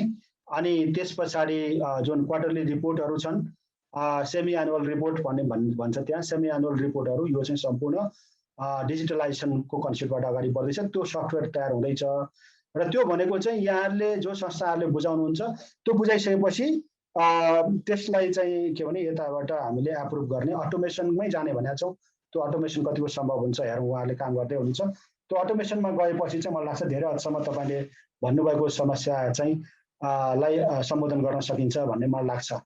र अर्को हामीले योमा चाहिँ एभरेज हामी सुरुवात गर्दाखेरि 2 महिना 3 महिना पनि लाग्ने अवस्था रहेछ प्रोजेक्ट स्वीकृति हुने। त्यसलाई हामीले 1 महिनाभित्रमा 22 दिनमा झारेको अवस्था छ र त्यसलाई चाहिँ 15 दिनमा झार्नुपर्छ भन्ने हामी अहिले उसमा लागिरहेका छौँ। तर हामी एउटा लिमिटेसन हामीसँग के छ भने अन्तर्राष्ट्रिय गैर सरकारी संस्थाहरूले गर्ने परियोजना सम्झौता चाहिँ हामीबाट पास भएर फेरि महिला मन्त्रालयमा रहेको सहजीकरण समितिमा जानुपर्ने हुन्छ। त्यो सहजीकरण समितिमा जाँदाखेरि चाहिँ केही समय लागेको कुराहरू अहिले त्यो अवस्था छ।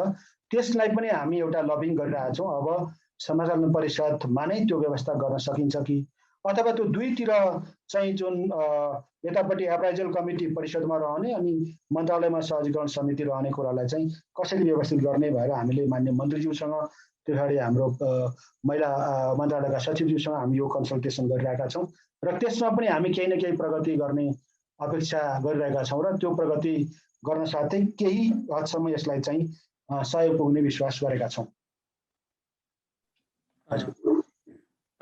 हस् सरलाई धन्यवाद प्रस्तुतिको लागि। अब यहाँ च्याट बक्समा केही क्वेसनहरू पनि मैले देखिसकेको छु। हाम्रो फेसबुकबाट पनि क्वेसनहरू त्यहाँ राखिएको क्वेसनहरू हामी यहाँ भन्नेछौँ। खास विशेष त जसले क्वेसन राख्नु भएको छ यहाँ उपस्थित हुनुभएको हुनाले उहाँले छोटोमा भनेरै क्वेसन गरिदिनु भयो भने अझ सजिलो होला, अलि छिटो हुन्छ भन्ने लाग्छ। या टिका भट्टराई सरले क्वेसन राख्नु भएको छ, या आफै भन्नुहुन्छ? एकदम छोटो गरिदिनु होला सकेसम्म, धेरै जना हुनुहुन्छ भने। हजुर,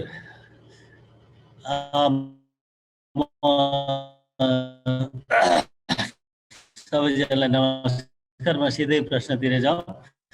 मेरो विचारमा कृष्णजीले यो समाज कल्याण परिषदले आफूलाई जसरी रेगुलेटरी बडीको रूपमा लिइरहेछ नि, त्यो हिसाबले चाहिँ बढी यो नियामक गर्ने नियन्त्रण गर्ने अवस्थामै छ। त्यसो हुँदाखेरि यो नियन्त्रण गर्ने जति काम त अब समाज कल्याण परिषदलाई नै दिए पनि भयो नि। समाज कल्याण परिषदलाई माफ गर्नु, जिल्ला कार्यालयलाई, प्रमुख जिल्ला अधिकारीलाई नै दिएर समाज कल्याण परिषद जस्तोको संस्था चाहिँ बढी यो रेगुलेटिङ भूमिका फेसिलिटेटिङ भूमिकामा आयो हुन्थ्यो भन्ने लागेको हो। यसले धेरै काममा चाहिँ दुविधा पनि ल्याएको छ, अप्ठ्यारो पनि पारेको छ। मैले गर्न खोजेको एउटा कुरा चाहिँ त्यो हो। अर्को कुरा चाहिँ लागेको चाहिँ यो गैर सरकारी संस्था भनेर समाज कल्याण परिषदले बुझेकै कसरी छ भन्ने कुरा पनि छ। यसलाई चाहिँ अब विशेष गरी यो सरकारित हातको रूपमा बुझिराखेको छ त्यो समाज कल्याण परिषदको वर्तमान ऐन हेर्दाखेरि।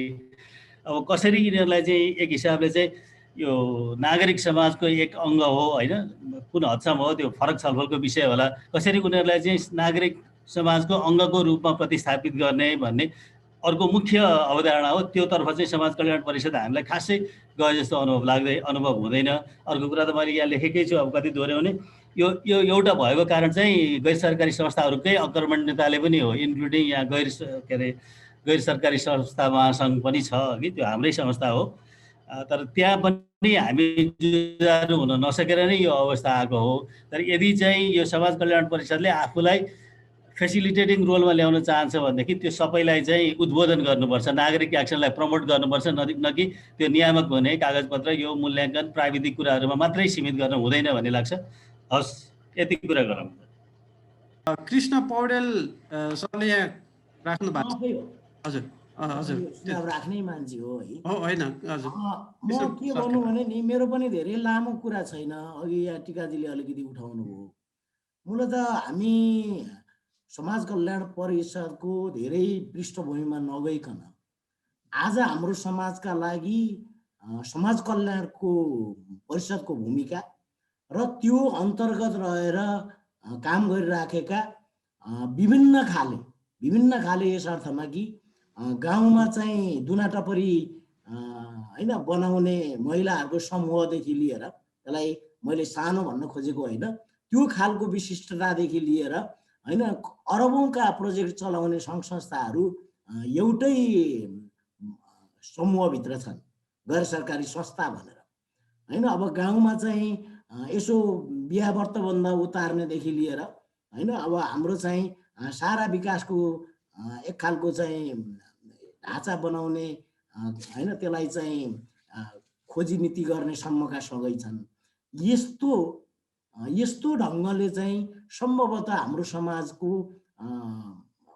सामाजिक विकासको क्षेत्रलाई हामी सम्हाल्न सक्दैनौँ भन्ने कुरा समाज कल्याण परिषदले सायद पहिला उसले आन्तरिक हिसाबले महसुस गर्नुपर्छ होला। र यसले चाहिँ हाम्रो हैसियत के हो, आफ्नो हैसियत, किनभने यसको हैसियत चाहिँ अहिले जे गर्दैछ यसको हैसियत त्यो होइन। अनि ठिक छ, अब त्यो आफ्नो बुझाइमा फरक त होला, त्यसको हैसियत चाहिँ हाम्रो समाजका लागि चाहिँ त्योभन्दा फरक हैसियत हुनुपर्छ। टिकाजीले भने जस्तो सहजीकरण गर्ने हैसियत हो कि होइन, नियन्त्रण गर्ने, नियमन गर्ने, अनुगमन गर्ने, त्यसको प्रक्रियाहरूलाई चाहिँ गर्ने समाज कल्याणले हो कि अरूले हो भन्ने बहस पनि होला एउटा। त्यसमा म 2-3टा कुरा भन्छु।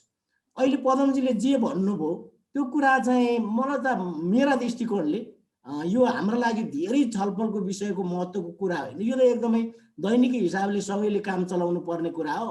अब त्यहाँ जाँदाखेरि अब कति साथीहरूले चाहिँ होइन यसो हामीलाई खर्च सर्च दिनु सर, अब प्रोजेक्ट त गर्नु भएको छ भन्ने गरेका पनि उदाहरण छन्।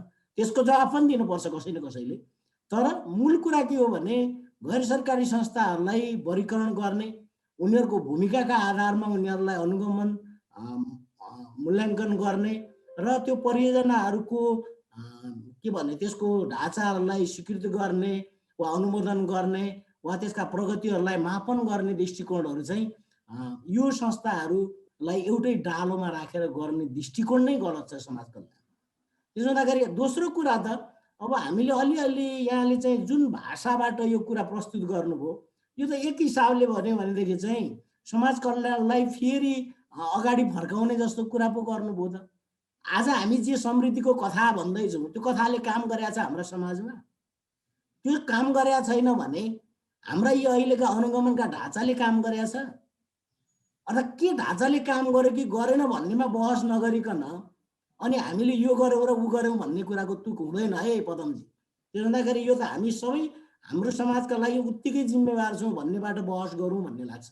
मैले अलि ठाडै कुरा गरेँ, तर म यो बहसहरू चाहिँ अझै गहिरो गरी चाहिन्छ भन्ने विश्वास राख्छु। हस्, धन्यवाद। नमस्ते। मेरो कुरा चाहिँ के भने अब गरिरहेछौँ अब विद्यार्थीहरू ठ्याक्क मास्टर सकिने बित्तिकै 1 करोडको प्रोजेक्ट इभ्यालुएट कतिको गर्न क्यापेसिटी कुरा उहाँको लाइन डिस्कनेक्ट भयो जस्तो।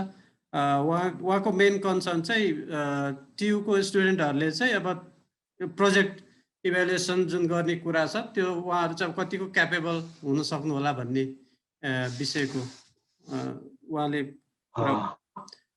यतिको रेस्पोन्स गरौँ त पहिला म? हजुर हजुर, हुन्छ सर। हुन्छ। धेरै धन्यवाद 3जना सहभागीले यहाँ कन्सर्न राख्नु भएको छ। म के भन्न चाहन्छु भने समाज कल्याण परिषदको मुख्य भूमिका सहजीकरण हो, फेसिलिटेसन नै हो, यसमा कुनै विवाद नै छैन। हाम्रो काम भनेकै फेसिलिटेसन गर्ने, संस्थाहरूका जुन अप्ठ्याराहरू छन्, साराहरू छन्, गाडाहरू छन् त्यसलाई चाहिँ सहज बनाउने किसिमबाट हाम्रो भूमिका केन्द्रित भएको कुरा मैले अघि यहाँहरू समक्ष रिक्वेस्ट गरेको हुँ। र जहाँसम्म कानुनी रूपमा चाहिँ हामी रेगुलेटरी बडी हो, तर हामीले पहिला रेगुलेटरी भनेका छैनौँ, हामी पहिला सहजीकरणको भूमिकामा छौँ भन्ने कुरा म यहाँहरू समक्ष राख्न चाहन्छु। दोस्रो, यहाँ कृष्ण पौडेल सरले भन्नुभएको कुरा असाध्यै मार्मिक छ। यहाँ बुझेर वा नबुझेर पनि सङ्घ संस्थाहरू हामीसँग एफिलिएसनमा आउनुभएछ। वास्तवमा नट नेसेसरी आइराख्नुपर्ने अवस्था होइन। जसले वैदेशिक सहयोग लिनुहुन्छ उहाँले मात्रै, नेपालमा वैदेशिक सहयोग भित्रिने 2वटा मात्रै संस्था छन्, एउटा अर्थ मन्त्रालय र माध्यम चाहिँ राष्ट्र ब्याङ्कले त्यसलाई मोनिटरिङ गर्छ र दोस्रो चाहिँ समाज कल्याण परिषद हो।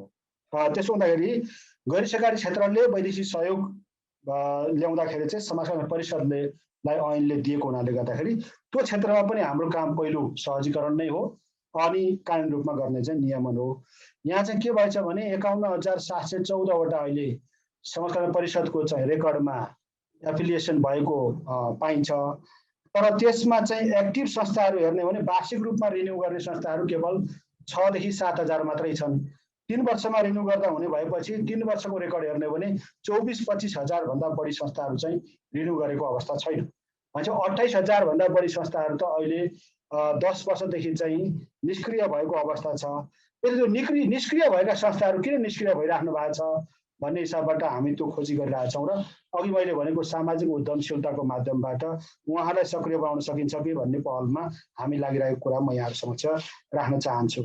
र तेस्रो कुरा चाहिँ यहाँ राखिदिनु भयो कि जस्तो अर्को चाहिँ अब यो समाजकल्याण परिषदको म्यान्डेट चाहिँ के छ भन्ने कुरामा अब सिडिओ कार्यालयमा चाहिँ संस्थाहरू दर्ता गर्ने कुरा छ।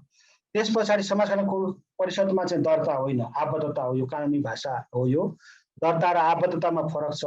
तर के भइरहेछ भने सिडिओ कार्यालयहरूमा चाहिँ संस्थाहरू दर्ता हुने र त्यसको फलोअप नहुने भएका हुनाले गर्दाखेरि कतिपय कामहरू चाहिँ समाजकल्याण परिषदले गरिराख्नुपर्ने अवस्था भएको हुनाले गर्दाखेरि त्यसलाई व्यवस्थापन कसरी गर्ने भन्ने कुरा पनि धेरै पेचिलो छ। र अहिले जुन मस्यौदा भइरहेको अवस्था छ त्यसमा हाम्रो बुझाइ के छ भने जो अघि यहाँ कुरा आयो नि दुना टपरी गर्ने जति संस्थाहरू हुनुहुन्छ अथवा टोल समूहहरू हुनुहुन्छ, आमा समूहहरू हुनुहुन्छ, उहाँहरू स्थानीय तहमा नै दर्ता भएर त्यही काम गरे हुन्छ। यो सबै के हो भने सबै यहाँ सङ्घ संस्थाहरू चाहिँ समाजकल्याण परिषदमा आबद्धता हुन आउने जुन लहर देखियो त्यो आवश्यक छैन भन्ने कुरा चाहिँ म यहाँ समक्ष रिक्वेस्ट गर्न चाहन्छु। र हामी त्यसरी नै यो संस्थाहरूको क्लासिफिकेसन गर्ने प्रयास गरिरहेका छौँ र यो मस्यौदा हुने क्रममा चाहिँ यहाँहरूसँग पनि हामी फर्दर कन्सल्टेसन गर्ने नै छौँ।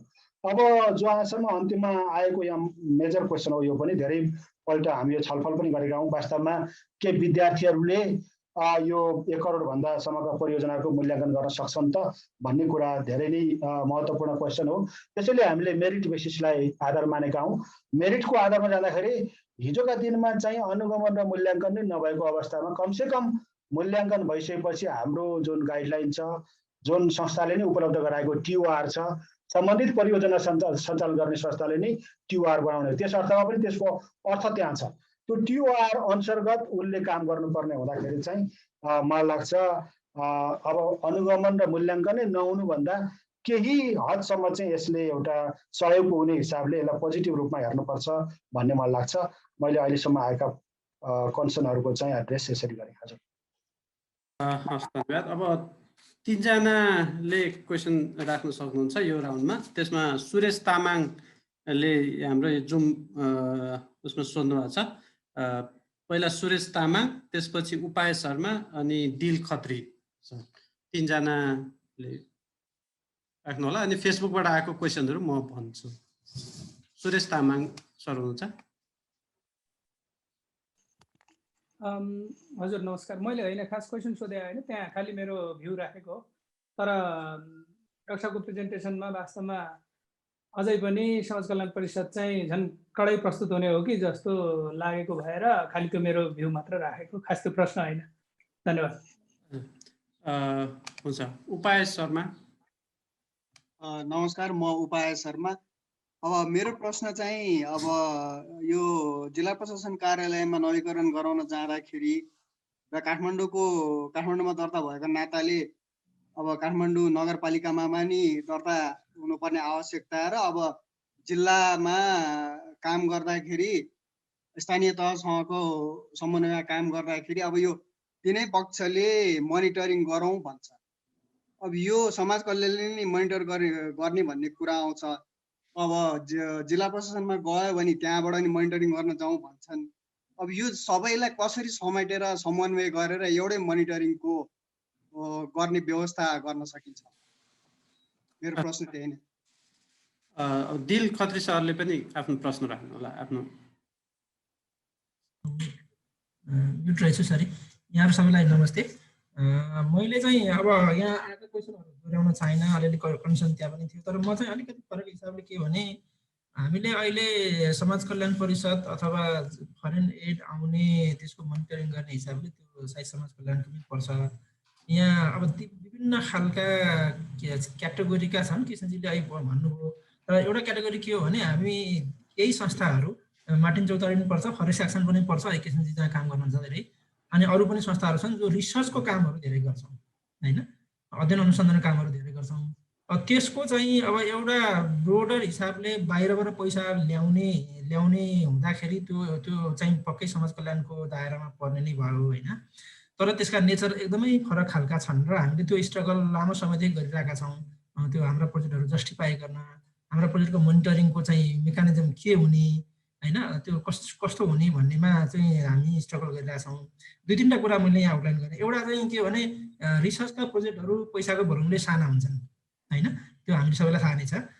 धेरै त त्यो 1 करोडभन्दा कमैका प्रोजेक्टहरू होलान्, किनभने त्यसमा मेनली ह्युमन रिसोर्सको कम्पोनेन्ट बढी हुने हो र ट्राभलहरूको कुराहरू मात्रै हुने भयो, त्यो एउटा। अनि दोस्रो चाहिँ अब इभन साइटकै हिसाबले भन्ने हो भने पनि रिसर्चको रिक्वायरमेन्टले मल्टिपल साइट्सहरू हुने सम्भावना हुन्छन् नै होइन। त्यो चाहिँ रिप्रेजेन्टेसनको कुराहरूले यहाँहरू सबैलाई थाहा छ, पदम सर पनि रिसर्चकै ब्याकग्राउन्डमा धेरै काम गर्नुहुन्छ, त्यो थाहा नै छ। अनि अब यसको आउटपुट र आउटकम नलेज हो। यसको नाप्नलाई चाहिँ अब इभ्यालुएसनको हाम्रो जुन तरिका छ, अरू डेभलपमेन्ट प्रोजेक्टमा जसले चाहिँ इन्डिकेटर राखेर नाप्न अथवा त्यो एसेस गर्नुहुन्छ, यसको आउटपुट आउटकम नलेज हो होइन। अनि त्यो नलेज पनि के हुन्छ भने त्यो चाहिँ एकदम प्रोजेक्ट सकिएपछि र त्यो सकिएपछि पनि त्यसको चाहिँ अझ नलेजको आउटपुटमा आउन टाइम लाग्ने अवस्था हुन्छ होइन। त्यो यसको नेचर। अनि त्यो सबै हुँदाखेरि र अनि अर्को चाहिँ अलिक डिटरमाइन खालको, सरी मेरो यहाँ कसैले डिस्टर्ब गरिरहेछ, डिटरमाइन खालको चाहिँ त्यसको चाहिँ क्वेसन्सहरू, त्यसको चाहिँ प्रायोरिटीहरू हुन्छ, किनभने हामीले कुनै न कुनै हिसाबले बिडिङ गरेर जितेर ल्याएर गर्नुपर्ने हुन्छ। यो कन्टेक्स्टमा यस्तो खालको प्रोजेक्टहरूलाई अलिक फेसिलिटेसन गर्नलाई अब अहिलेकै उसमा हेर्दाखेरि कसरी चाहिँ गर्ला समाज कल्याण परिषदले भन्ने कुरा हो।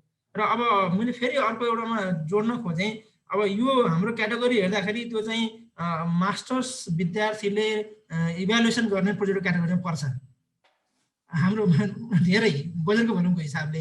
यस्तो बेलामा यो नलेजको एउटा चाहिँ कन्ट्रिब्युसन गर्ने, नलेजको गर्ने खालको प्रोजेक्टको इभ्यालुएसन गर्ने भर्खर मास्टर्स पढ्दै गरेका विद्यार्थीले गर्ने कुराले के चाहिँ मतलब यसले सिग्निफिकेन्टली एउटा चाहिँ तात्विक रूपले महत्त्व राख्ला, यसलाई कसरी हेर्ने होला, किनभने बरु चाहिँ केही फ्याकल्टीहरू इन्भल्भ भएर गर्ने रिसर्चको खालको त्यो पनि अब उहाँहरूलाई चाहिँ अलिक सेयरिङ गर्ने, अलिक नलेज प्रोडक्ट रिभ्यू गर्ने, त्यसमा त्यस्तो खालको केही हुन्छ कि मलाई यो अलिकति फरक खालको दायरा, तर एकदमै इम्पोर्टेन्ट, थोरै संस्थालाई चाहिँ इम्प्लाइ गर्नलाई यसले तर एकदमै महत्त्वपूर्ण इम्प्लिकेसन भएको प्रश्न भएको हुनाले मैले यहाँ टेबल गर्न चाहेँ कतिवटा सरलाई क्वेसन। धन्यवाद। यतिको पद्म सरले रेस्पोन्स गरिदिनु। हुन्छ, मैले अघि एकजना सरले राख्नु भएको थियो त्यो पैसा दिन पर्ने भन्ने कुराहरू पनि आइरहेछ भनेर हामीले वेबसाइटमा खोल्न साथै हाम्रो swc.org.np मा जानुभयो भने त्यहाँ पपअप भएर एउटा मेसेज आउँछ, 7वटा बुँदा त्यहाँ लेखिएको छ। हाम्रोमा कस्तो छ भने यहाँलाई फ्रेङ्कली भन्नु पर्दाखेरि यो चाहिँ जस्तो आधिकारिक व्यक्तिहरू समाज कल्याण परिषदमा परियोजना स्वीकृति गर्न नआइदिने पनि अवस्था रहेछ। अनि त्योभन्दा बाहिरको एक किसिमले भनौँ कन्सल्ट्यान्ट जस्तो भएर आउँदाखेरि पनि यो समस्या रहेछ र मैले त्यसलाई एकदम रेस्पेक्टफुल तरिकाले भनिरहेको छु। र त्यसरी उहाँले चाहिँ के भन्नुहुँदो रहेछ भने परिषदमा पदाधिकारीले चाहिँ अलिक कडा रूपमा तपाईँलाई भनेका छन्, त्यसैले पदाधिकारीलाई पनि अघि जिन्नु पर्ला जस्तो छ भनेर चाहिँ त्यहाँबाट बेनिफिट लिने काम पनि हामीले आफैले आइकन 3-4वटा त्यस्तो केस स्टडी हामीले पायौँ। त्यस पछाडि हामीले समाज कल्याण परिषदको वेबसाइटमा त्यो 7वटा बुँदाहरू राखेको छौँ, त्यो हेरिदिनुको लागि म अनुरोध गर्छु। र यति भन्दै अहिले पैसा दिनुपर्ने यदि कसैले हामी पदाधिकारी मध्येबाट अथवा कर्मचारी मध्येबाट अथवा कतै कहीँबाट यो कुरा आएको भए हामीलाई सिधै यो चाहिँ राखिदिनु भए यहाँको नाम गोप्य रहने कुरा म यहाँहरू समक्ष राखेर त्यसको चाहिँ तत्काल कारबाही हुने कुरा चाहिँ म यहाँहरू समक्ष कमिटमेन्ट गर्न चाहन्छु। अब जहाँसम्म उपाय शर्माजीले भन्नुभयो कि मलाई लाग्छ जिल्ला प्रशासन कार्यालयले नवीकरण गर्न जाँदाखेरि मोनिटरिङ गर्ने चाहिँ उसले पनि गर्छ, तर गर्न नसकेको काम उसको हो। अहिले उसले के भनिरहेको छ भने वैदेशिक सहयोगबाट आएका परियोजनाहरूको चाहिँ अनुगमन समाज कल्याण परिषदबाट भएको लिएर आउनुहोस् भनेर भनेको हुन्छ र हामीले अहिले त्यो सजिलो बनाइदिनको लागि, किनभने अनुगमन सबैको भएन। त्यस कारणले गर्दा चाहिँ अनुगमन अथवा मूल्याङ्कनको प्रक्रियामा छ भनेपछि उसले रिन्युअल चाहिँ गरिदिने गरेको छ। यो अवस्था रहेको छ। मलाई लाग्छ मोनिटरिङ गर्न जाउँ भनेर उसले आफैले भनेको अवस्था छैन कि जस्तो लाग्छ। यदि त्यो भए पनि यसलाई कसरी फुकाउन सकिन्छ व्यवहारिक रूपमा तपाईँ हामी सल्लाह गरौँ भन्न म रिक्वेस्ट गर्न चाहन्छु। अहिले दिल खत्रीज्यूले जुन राख्नुभयो यो असाध्यै महत्त्वपूर्ण क्वेसन रहेको कुरा म यहाँहरू समक्ष राख्न चाहन्छु। मैले अघि भन्न छुटाएको निर्देशिकामा के रहेछ भने हार्डवेयर 60% र सफ्टवेयर चाहिँ 40% भनेर भनेको रहेछ। हामीले त्यो कन्सेप्टलाई म चाहिँ आफूले चाहिँ हार्डवेयर र सफ्टवेयर भन्ने हुँदैन भन्ने मेरो हिजो पनि सामाजिक क्षेत्रमा रहँदाखेरिको मेरो बुझाइ हो र अहिले पनि मेरो बुझाइ त्यही नै हो। र कमसेकम हामीले एडभोकेसीका कुराहरूमा, क्याम्पेन गर्ने कुराहरूमा, लबिङ गर्ने प्रोजेक्टहरूमा, रिसर्च गर्ने प्रोजेक्टहरूमा चाहिँ हार्डवेयरको मूल्य मान्यता लागू हुने छैन भनेर निर्देशिकामा प्रष्ट साथले लेखिदिएका छौँ। त्यसो हुँदाखेरि चाहिँ मलाई लाग्छ यसले यहाँहरूलाई जुन एउटा समस्या बनिरहेको थियो त्यो एउटा धेरै हदसम्म सम्बोधन भएको हुनुपर्छ।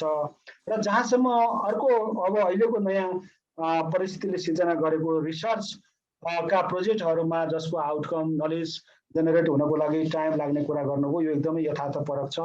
त्यसैले हामीले यसलाई चाहिँ त्यो सम्झौता गर्दाखेरि यो बारेमा पनि हामी अवेर छौँ र हामीले के भनिरहेका छौँ भने जो विद्यार्थीहरूले मूल्याङ्कन गर्छन् त्यो विद्यार्थीको सम्बन्धित टिचर नै हुन्छ, चाहे त्यो थेसिससँग जोडिने कुरामा होस् या प्रोजेक्ट वर्कसँग जोडिने कुरामा होस् अथवा त्यो विद्यार्थीको सम्बन्धित युनिभर्सिटी अथवा सम्बन्धित विषयको डिपार्टमेन्टको टिचरलाई हामीले चाहिँ अलिकति रेस्पोन्सिबिलिटी थप्ने भनेर भनेका छौँ र उहाँ मार्फत चाहिँ यो गर्यो भने त्यो अलिकति सजिलो हुन्छ भन्ने किसिमले पनि यसलाई व्यवहारिक कुराहरू गर्नुपर्छ भन्ने हिसाबले लगाएका छौँ।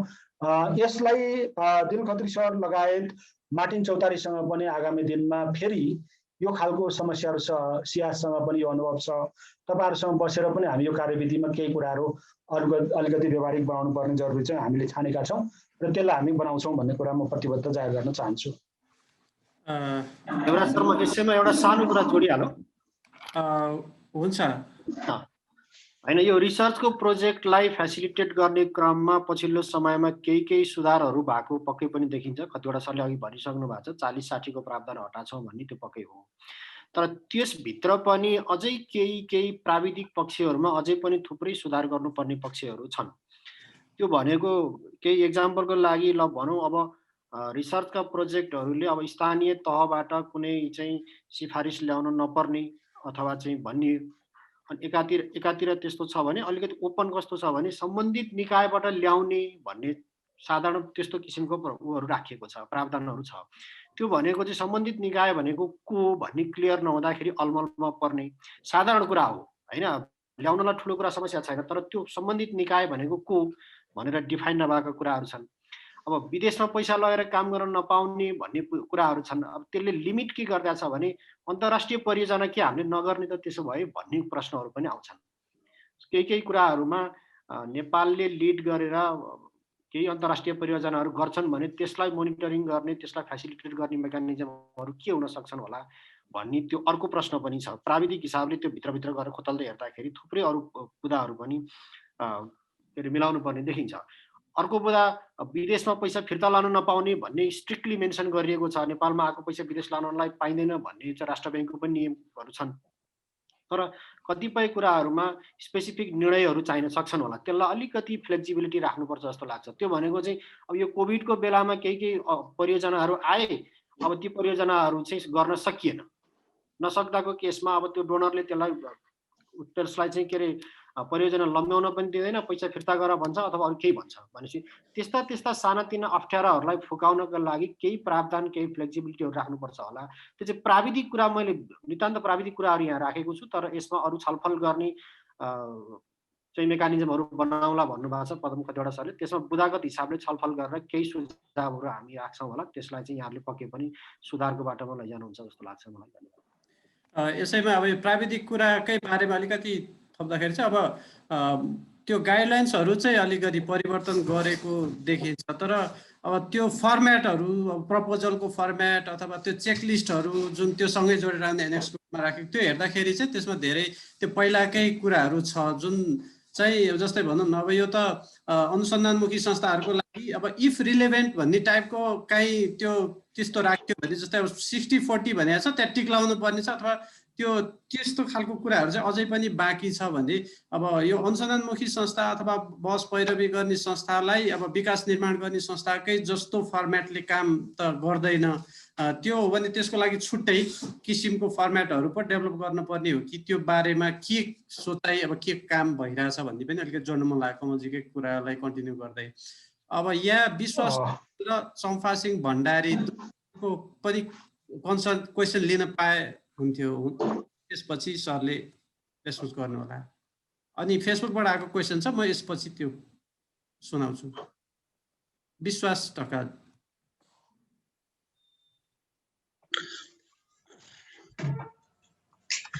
सबैजना नमस्कार मेरो क्वेसन चाहिँ खासमा के हो भने अहिले पनि हामीसँग अघि सरले भनिसक्नुभयो झन्डै 28,000 जति गैरसरकारी संस्थाहरू चाहिँ 3 वर्षसम्म पनि रिन्यू हुन आइरहेका छैनन् यसले के देखाउँछ भने गैरसरकारी संस्थाहरू दर्ता भएका छन् तर तिनीहरूले काम गर्न सकेको छैनन् काम गर्न नसकेको अथवा नसकेर नगरेको नचाहेर नगरेको जे पनि हुन सक्छ यसको लागि चाहिँ अब गैरसरकारी संस्थाहरूले समुदायमा गएर काम गरे भने समुदायकै हित र भलाइको लागि काम हुन्छ तसर्थ समाज कल्याण परिषदले ती जुन जति पनि इनएक्टिभ रहेका गैरसरकारी संस्थाहरू छन् नि तिनीहरूलाई एक्टिभ गर्नको लागि के रोल प्ले गर्न सक्छ हस् धन्यवाद चम्फा भण्डारीजीले पनि आफ्नो प्रश्न राखिदिनुहोस्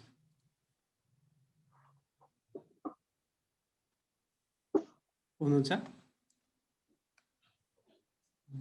चम्पा ढकालले अहिले राख्नुभयो चम्पा ढकालले होइन र चम्फा भण्डारी ए चम्पा भण्डारी ए विश्वासीले राख्नु विश्वासीले राख्नु भएको हो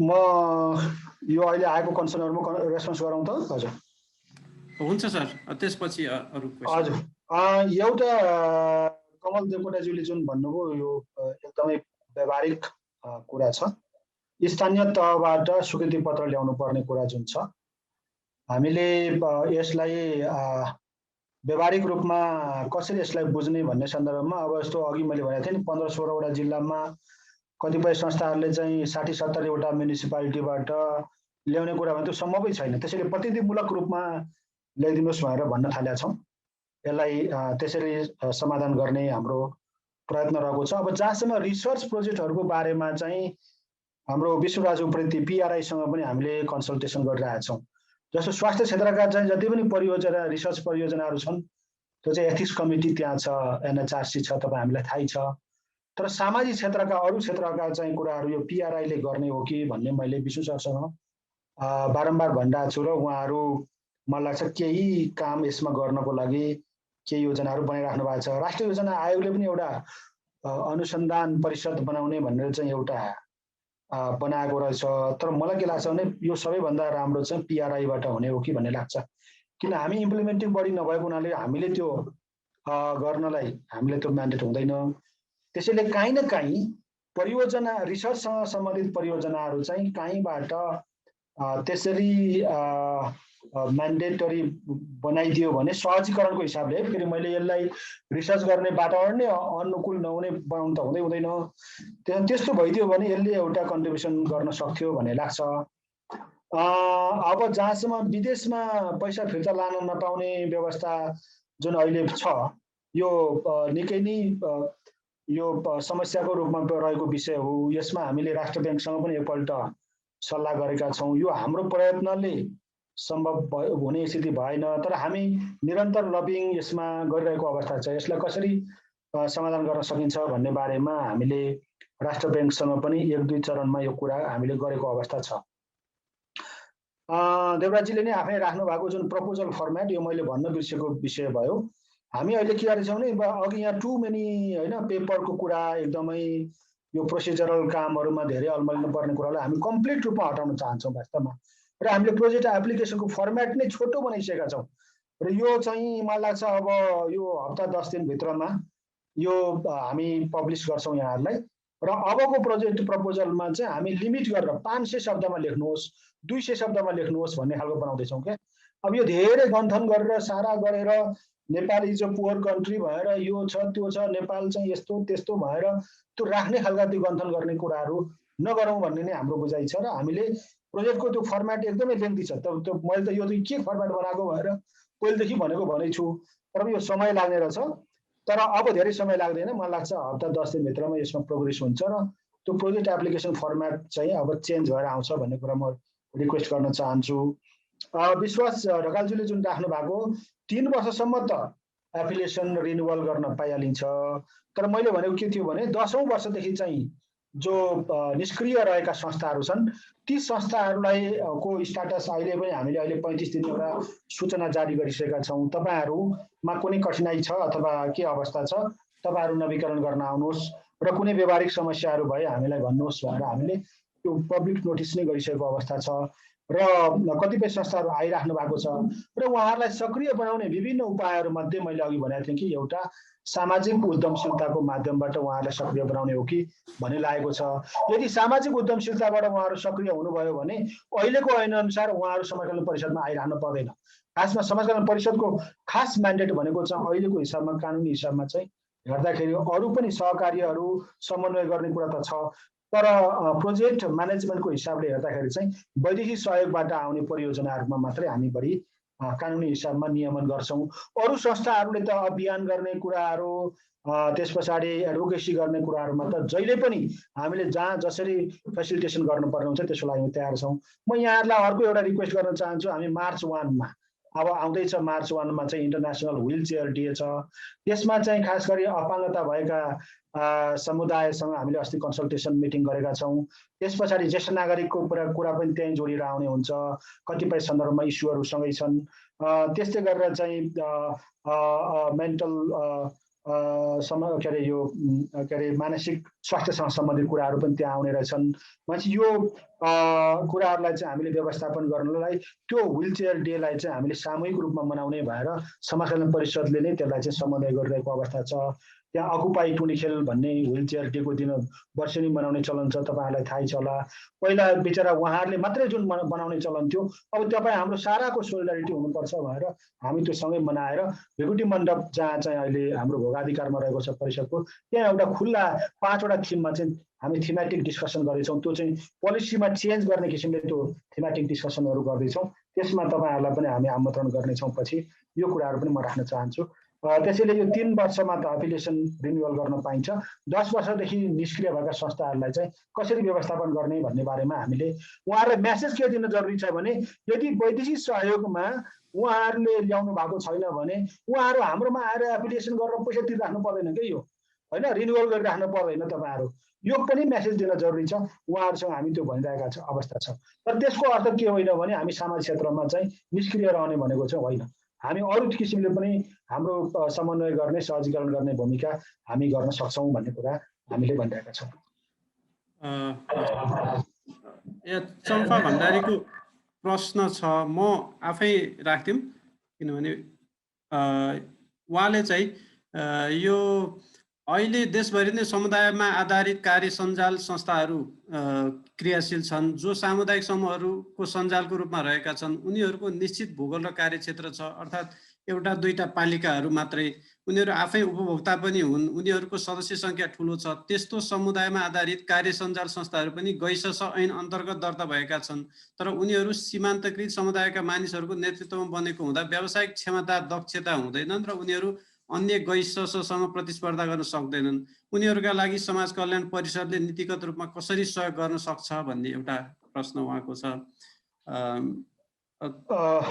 हजुर, नीतिगत रूपमा यसलाई सम्बोधन गर्नका लागि हामीले एकीकृत सामाजिक विकास ऐनमा जो स्थानीय तहमा आफ्नो भूगोल समुदायसँग चाहिँ आधारित भएर अथवा त्यो क्षेत्रको उन्नति प्रगतिका लागि त्यहाँका समस्यामा केन्द्रित भएर स्थापित भएका संस्थाहरू हुनुहुन्छ, उहाँहरू स्थानीय तहमा नै दर्ता हुने किसिमले व्यवस्था गर्नुपर्छ भनेर हामी त्यो ऐनमा व्यवस्था गर्न खोजिरहेका छौँ। र त्यो गर्न सकियो भने वास्तवमा केन्द्रसम्म काठमाडौँसम्म धाइराख्नुपर्ने अवस्था छैन। र हामी प्रदेश मन्त्रालयहरू खास गरी सामाजिक विकास मन्त्रालयहरूसँग पनि हामी अहिले समन्वय गरिरहेका छौँ र त्यहाँ हामीले भनिरहेका छौँ कि यो विशेष गरी प्रदेश तहमा जस्तो 2वटा स्थानीय तह भएका संस्थाहरूलाई कार्यक्षेत्र बनाउने संस्थाहरूलाई चाहिँ प्रदेश तहमा चाहिँ त्यो एफिलिएसन गर्ने अथवा दर्ता हुने व्यवस्था गर्ने हो कि यदि एकीकृत सामाजिक विकास ऐन आउँदाखेरि चाहिँ त्यो हिसाबले हामी अहिले डिस्कसनलाई अगाडि बढाइरहेका छौँ।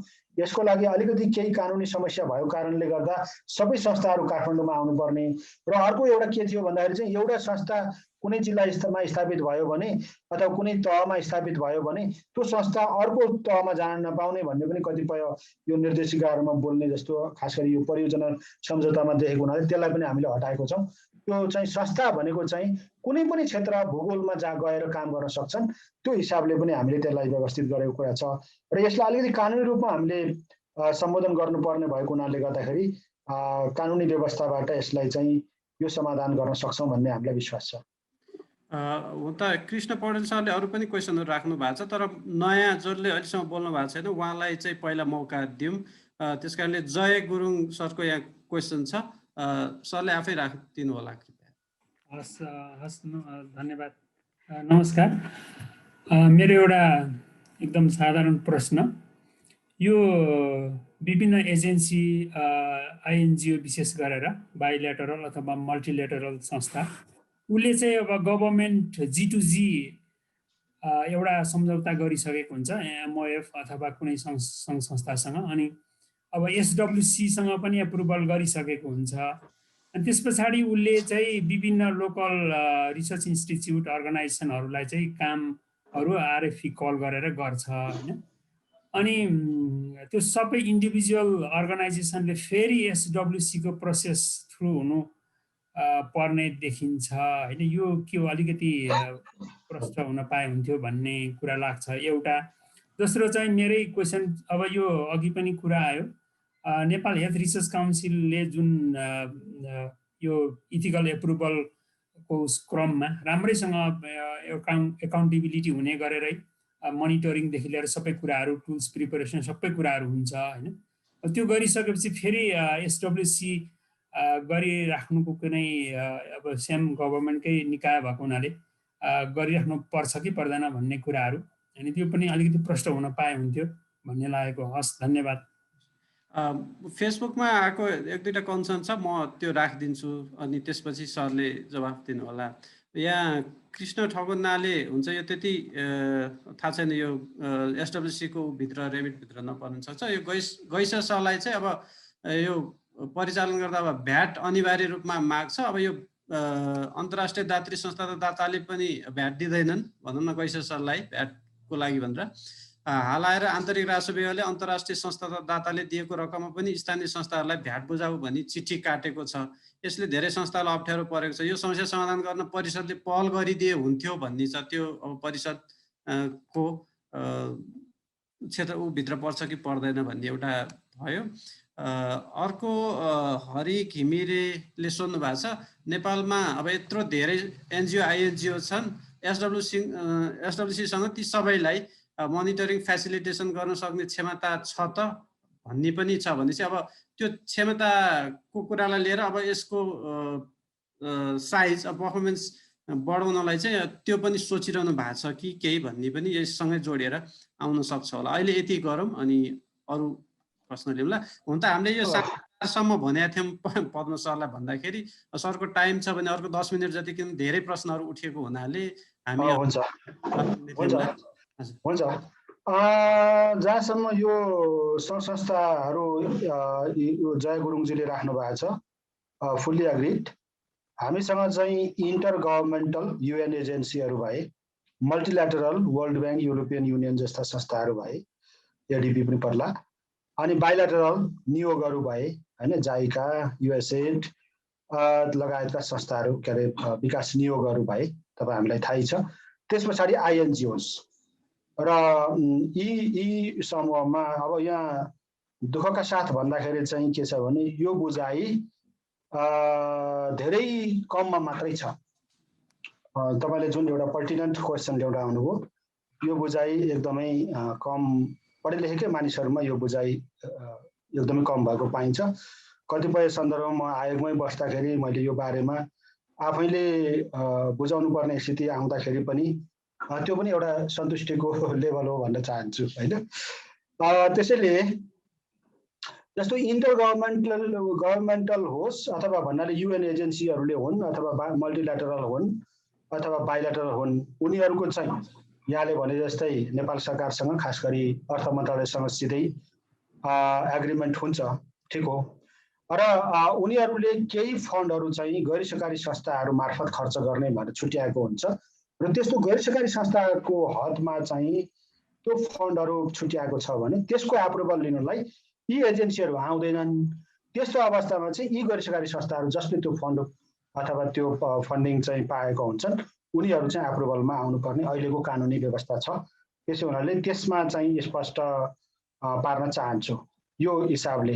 अब यहाँ अर्को के छ भने कतिपय यसैको सिको सिकेर केही आइएनजिओहरू होइन, म यहाँ नाम भन्न चाहन्न, आइएनजिओहरू चाहिँ विदेशमा छन् र नेपालमा दर्ता भएको छैन भनेदेखि उनीहरूले गैर सरकारी संस्थाहरूले सिधै उनीहरूसँग कन्ट्याक्ट गरेर फन्ड ल्याउन सक्छन्। तर नेपालमा आइएनजिओ को अफिस छ भने चाहिँ त्यो आइएनजिओ चाहिँ अघि मैले भनेको जिएमा आउनुपर्छ, उसले समाज कल्याण परिषदसँग चाहिँ साधारण सम्झौता गर्नुपर्ने हुन्छ। तर त्यो प्रोसेस नगरिकन कोहीसँग कुनै मन्त्रालयसँग एमओयू लिएको भन्ने कुराहरू छ। तर त्यो एमओयू लिएको कुरा पनि कतिपय बुझाइको अभावले गर्दा हो। अहिलेको कानुनले के भन्छ भने एमओयू गरेको भए पनि, जस्तो यहाँहरूलाई म समाज कल्याण ऐनको दफा 12 मा हेरिदिनको लागि अनुरोध गर्छु, काहीँ कुनै सरकारको निकायसँग अनुमति लिएका संस्थाहरूले पनि परियोजना सम्झौता गर्न समाज कल्याण परिषदमा आउनुपर्छ भनेर भनेको छ। त्यसमा त्यो परियोजना सम्झौता गर्न तपाईँहरू आउनुपर्छ भनेर हामीले कतिपय संस्थाहरूलाई इन्डिभिजुअली भनेका पनि छन्। किनभने हामीले आइसकेपछि कानुनमा जे छ त्यो कानुनमा भएको कुराहरूलाई हामीले परिपालन गर्ने कुराहरूलाई चाहिँ हामीले ख्याल गर्नुपर्ने हुन्छ। यसले गर्दा कतिपय कन्फ्युजनहरू हुनसक्छ, यो कन्फ्युजनहरू हुनसक्छ। अर्को यो सम्पूर्ण व्यवस्थापन गर्नको लागि यहाँ म जोड्न चाहन्छु, भ्याटको बारेमा म लास्टमा आएर पहिला हरि घिमिरेजीले जुन राख्नुभयो मोनिटरिङ एन्ड फेसिलिटेसन गर्ने क्षमता हामीसँग छ कि छैन भन्ने कुरा राख्नुभयो। त्यो क्षमता नभएकै कारणले हामीले एउटा के भने थर्ड पार्टी इभ्यालुएसन कन्सेप्ट लिएका हौँ र अघि त्यो कुराहरू जति पनि अहिले 1500-1600 रोस्टर तयार गरेर हामी जाँदा अहिले मलाई लाग्छ हामी यतिका परियोजनाहरूको चाहिँ इभ्यालुएसन गर्ने क्रममा चाहिँ अब हजारौं अनुभवी व्यक्तित्वहरूलाई चाहिँ हामी के भन्दाखेरि चाहिँ फेसिलिटेसन गरिरहेका हुन्छौँ भन्ने मलाई लाग्छ।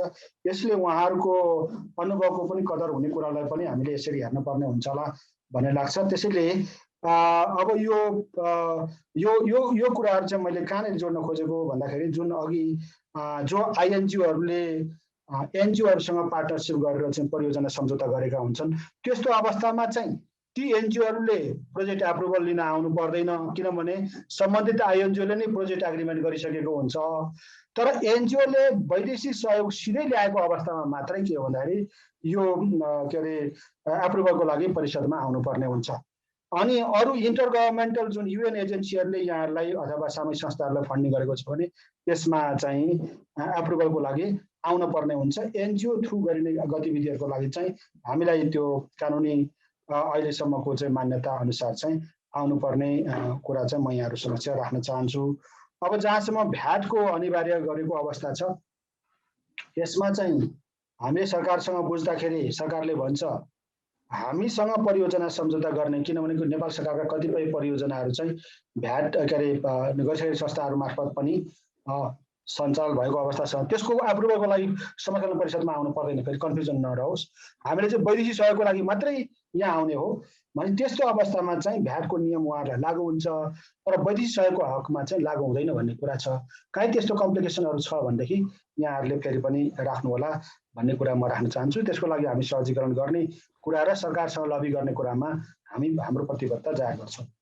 अब हामी 5-7 मिनट मात्रै होला। कृष्ण पौडेल सरले के कन्सर्नहरू राख्नु भएको छ, अघिको भन्दा थप जवाफ नआइसकेको केही छ भने कृष्ण सरलाई म आग्रह गर्छु। मैले लामो कुरा केही गरिनँ होइन। अहिले पदमजीको सबै कुराहरू सुनिसकेपछि मूलत यो समस्याहरूलाई होइन एक हिसाबले यो समस्या भोग्ने, यसमा पर्ने, यसबाट एक हिसाबले चाहिँ अप्ठ्यारोमा पर्ने मान्छेहरूले नै यो बारेमा छलफल गर्यो भने यो अर्थपूर्ण र यसको सजिलो निकास निस्कन्छ। यहाँहरूको अहिले मैले देखेको सबैभन्दा ठुलो समस्या के देख्छु भने समाज कल्याण परिषदले यस्तो अनुगमन गर्ने, मूल्याङ्कन गर्ने, एप्राइजल गर्ने, यस्ता स्वीकृति गर्ने जति पनि भनौँ न विभिन्न समिति उपसमितिहरू बनाउनुहुन्छ, यस्तो समिति उपसमितिहरूमा चाहिँ सम्बन्धित सरकारवालाहरू खास गरी प्राइमरी स्टेक होल्डर अर्थात् प्राथमिक चाहिँ जो कर्ताहरू हुन् उनीहरूलाई संलग्न गरायो भने यो सहज ढङ्गले हुने हो। अब अहिलेसम्मको चाहिँ प्रक्रियाहरू हेर्दाखेरि अघि पदमजीले नि भन्नुभयो विभिन्न मन्त्रालयका छन्, कोअर्डिनेसनका हिसाबले त चाहिन्छन् होला उनीहरू, तर जब चाहिँ यो कुरा अलिकति चाहिँ होइन यसको नयाँ नीतिहरू बनाउने कुरा, नयाँ कार्ययोजनाहरू बनाउने कुरा, अलिकति लामो दृष्टिकोण बनाउने कुरा, भविष्यमुखी सोचहरू विकास गर्ने कुरा हो भने यी सङ्घ संस्थाहरू पनि सँगै चाहिन्छ भन्ने कुरा समाज कल्याणले अलि धेरै विचार गर्नुपर्छ भन्ने लाग्छ। यो कहिलेकाहीँ अब यो यत्रो चाहिँ अब 25,000 24,000 सङ्घ संस्था होइन, अब अहिले वार्षिक हिसाबले पनि 7-8 हजार सङ्घ संस्थाको बिचमा यसको छनौट प्रक्रिया के हुन्छ, यो कसरी हुन्छ भन्ने कुराहरू त आउला। तर मैले अहिले हेर्दाखेरि के देख्छु भने यो धेरै टेक्नोक्रेटिक प्रक्रियाहरू भयो कि हाम्रो अलिकति चाहिँ यो अलि धेरै हामी चाहिँ यत्रो समाज कल्याणको कुरा गर्ने अलिकति कर्मचारी तन्त्र इन द सेन्स त्यो आफैमा चाहिँ खराब चिज त होइन, तर हाम्रामा जे प्रवृत्तिगत हिसाबले छ त्यो कुरा पो अलि हाबी भयो कि हामी त्यसलाई फर्केर हेर्न सकेनौँ कि भन्ने चाहिँ यो बारेमा पनि छलफल होस् र अघि उठाएको वर्गीकरणको प्रश्न वास्तवमा आधारभूत प्रश्न हो भन्ने लाग्छ। म कृषिको विद्यार्थी हो, हामी किसानकोमा पनि त्यही कुरा बार बार उठाउँछु र सम्भवतः हाम्रो समाजलाई समानताका दृष्टिकोणले यसको भनौँ न हाम्रो चाहिँ के भने एक खालको सहजीकरण गरौँ भन्ने हो भने वर्गीकरण महत्त्वपूर्ण आयाम हो भन्ने लाग्छ। हस्, धन्यवाद। टिका भट्टराई सरको पनि छोटोमा केही राख्न, यहाँ देखिरहेको छु क्वेसनहरू राखिदिनु। एकदम छोटो छ। अघि यो स्थानीय तहमै दर्ता गर्ने कुरा गर्नुभयो, त्यो एकदम राम्रो कुरा हो। अब यो धेरै देशहरूमा पनि अभ्यास भइरहेको छ। स्थानीय तहले खर्च गर्ने केही रकमहरू चाहिँ स्थानीय संस्था गैर सरकारी संस्था मार्फत नै खर्च गर्ने भन्ने प्रावधान पनि राखियो भनेदेखि यो अघि चाहिँ गैर सरकारी संस्थाहरूलाई जीवित राख्ने, उनीहरूको चाहिँ उद्यमशीलता बढाउने कुरा गर्नुभयो, त्यो मामलामा पनि अलिकति सहयोग पुग्थ्यो होला। त्योतर्फ पनि विचार गर्न सकिन्छ कि हाम्रो आउने ऐनमा भनेर मलाई लागेको। यति हो, अरू कुरा त पहिला गरिहाल्यो। सञ्जीव पौडेलले छोटो राख्नु भएको छ, म नै भनिदिन्छु। यो how to access social entrepreneurship funds, is it already materialised भनेर अब अघि सरले जुन सोसल इन्टरप्रेन्योरसिप फन्ड भन्ने कुरा गर्नुभएको थियो त्यो चाहिँ कार्यान्वयनमा आइसक्यो हो र भन्ने, कसरी एक्सेस गर्ने भोलि आउँदाखेरि भन्ने छ क्वेसन। हजुर, अहिले यति नै गरौँ होला।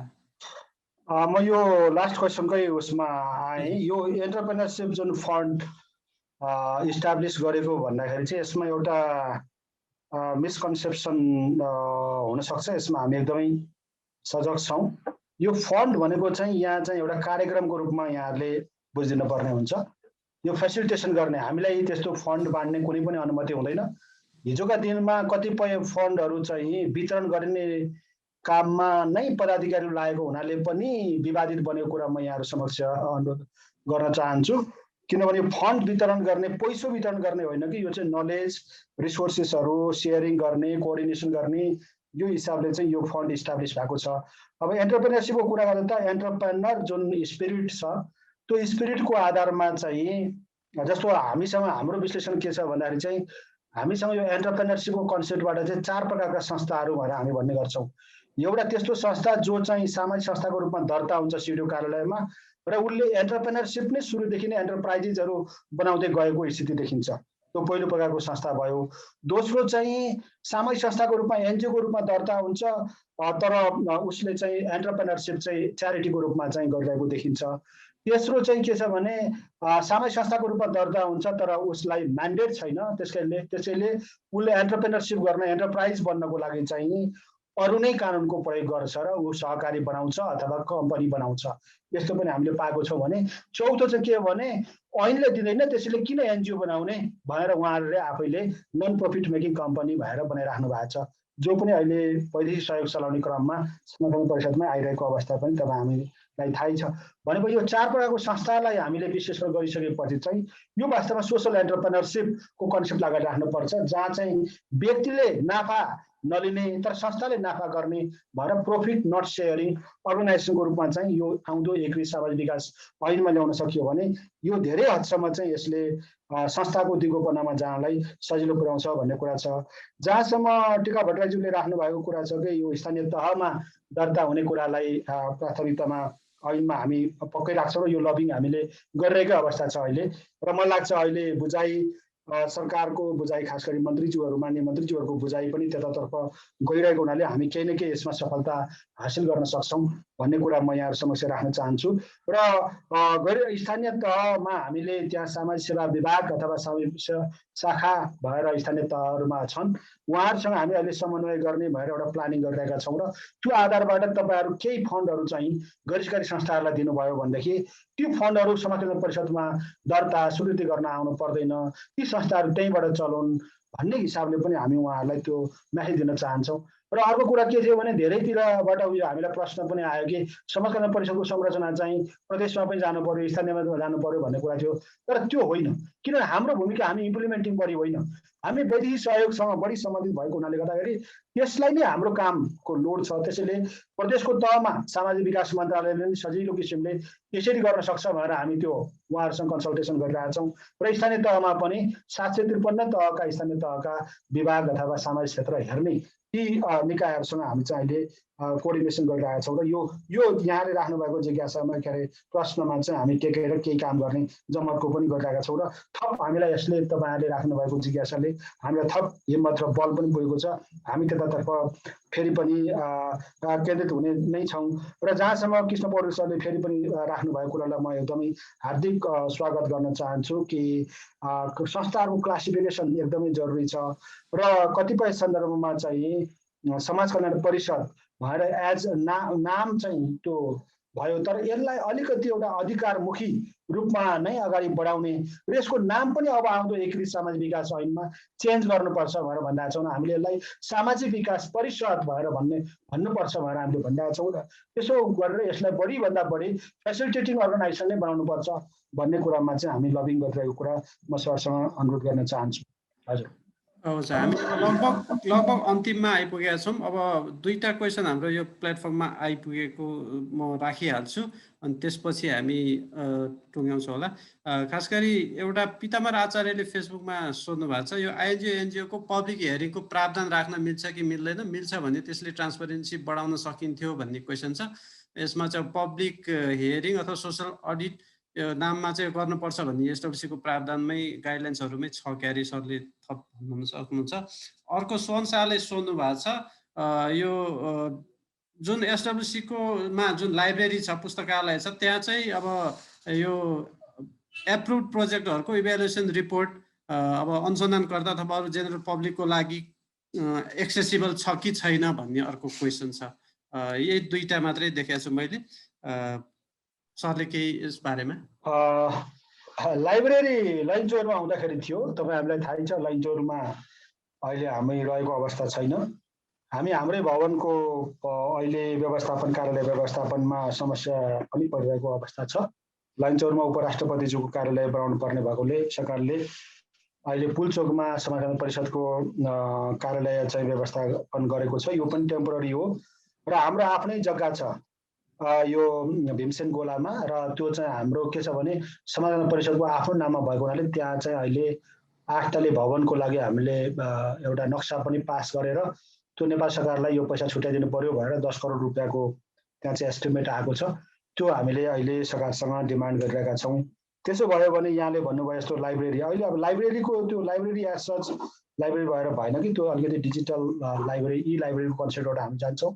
र जति पनि मोनिटरिङ अनि इभ्यालुएसनका रिपोर्टहरू चाहिँ अब आउँछन्, अब विगतमा के कसरी व्यवस्थापन भयो भन्ने कुरा आफ्नो ठाउँमा छ। अब आउने मोनिटरिङ र इभ्यालुएसनका रिपोर्टहरू चाहिँ सबै डिजिटाइज हुन्छन् र हाम्रो वेबसाइटमा त्यसलाई हामीले व्यवस्थित गर्छौँ। र हामी अहिले वेबसाइटमा नै कुन संस्थाले कुन परियोजना कुन ठाउँमा सञ्चालन गर्दैछ भन्ने खालको पनि म्याट्रिक्स बनाएर चाहिँ यो चाहिँ पब्लिक गर्ने जमर्कोमा लागिरहेको अवस्था छ। त्यसो हुँदाखेरि चाहिँ मलाई लाग्छ परियोजनाहरू कस्ता सञ्चालन भयो भन्ने कुराहरूको केही अपडेट चाहिँ 2012 सम्मको रहेछ वेबसाइटमा, तर त्यसलाई अलिकति फरक ढङ्गबाट त्यसलाई चाहिँ अलिकति एक्सेल फर्मेटमा राख्यो भने सबैलाई यो चाहिँ विश्लेषण गर्नलाई अनि त्यो डेटाहरू नै एनालाइसिस गर्नलाई सजिलो होस् भन्ने हिसाबले पनि हामी सोचिरहेको अवस्था छ। र हरेक प्रोजेक्टको चाहिँ कोडिङ पनि हामीले गर्दैछौँ अहिले। त्यसो हुँदाखेरि चाहिँ के हुन्छ भने जस्तो मैले भनिहालेँ कि 1100-1200 परियोजना हुँदाखेरि चाहिँ त्यो चाहिँ बढी के भने 4 डिजिटको कोडिङको सिस्टमलाई हामीले इन्ट्रोड्युस गरिसकेका छौँ। र त्यो भयो भने कोड नम्बर भन्ने साथै त्यो कुन सालको हो भन्ने कुरा चाहिँ ट्याक्क थाहा हुन्छ भन्ने किसिमले पनि हामी त्यसलाई चाहिँ व्यवस्थापन गर्न लागिरहेको छौँ।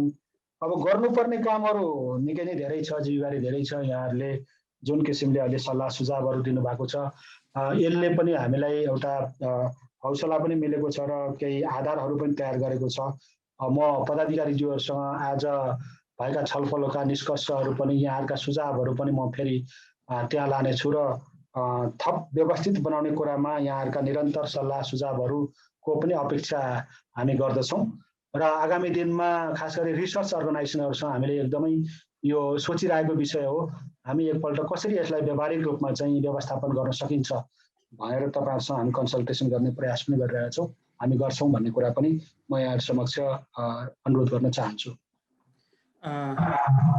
अब कमल देवकोटाजीलाई केही छ त्यता यहाँहरूको फेसबुकमा आएको कुनै एकदम छुटाउन नहुने खालको क्वेसन छ भने यहाँ भन्नुभयो हुन्छ, नत्र हामी यो कार्यक्रम सक्छौँ। छैन। हस्, सरलाई धेरै धन्यवाद। यो एकदम हजुर एकदम रोचक खालको छलफल भयो। हाम्रो निमन्त्रणा, हाम्रो यो सूचनालाई पछ्याएर 50 जनाभन्दा बढी सहभागीहरूले यसमा यो सहभागिता जनाउनु भयो। सबैजना सहभागीहरूलाई पनि एकदम धन्यवाद छ। अघि पद्म सरले भनिसक्नु भए जस्तै हामी यो अब रिसर्च अर्गनाइजेसनहरू एकाडेमिक सेक्टरमा काम गर्ने संस्थाहरू बिच पनि फेरि छुट्टै अब पर्सनल्ली भेटेर पनि भनौँ न, अब काहीँ मिटिङ गरेर पनि अब केही हाम्रो चासोहरू अरू के फिडब्याक दिन सकिन्छ हाम्रो तर्फबाट अथवा हाम्रो अपेक्षा के हुन् भन्ने बारेमा हामी भेट्न खोजिरहेको पनि छौँ। सरले आफैले पनि भन्नुभएपछि झन् सजिलो भयो। एक दिन हामी समय मिलाएर हामी आपसमा छलफल गरेर भेट्ने नै छौँ र यो छलफलमा भएका कतिपय कुराहरू पक्कै पनि समाज कल्याण परिषदको लागि एउटा फिडब्याकको रूपमा उपयोगी भयो होला भन्ने हाम्रो विश्वास छ। आगामी दिनहरूमा यस्ता खालको छलफल नियामक निकाय र सामाजिक संस्थाहरूको बिचमा छलफललाई जारी नै राखिनेछ। अब यो कार्यक्रम चाहिँ यही टुङ्ग्याउन चाहन्छु। हार्दिक धन्यवाद। नमस्कार।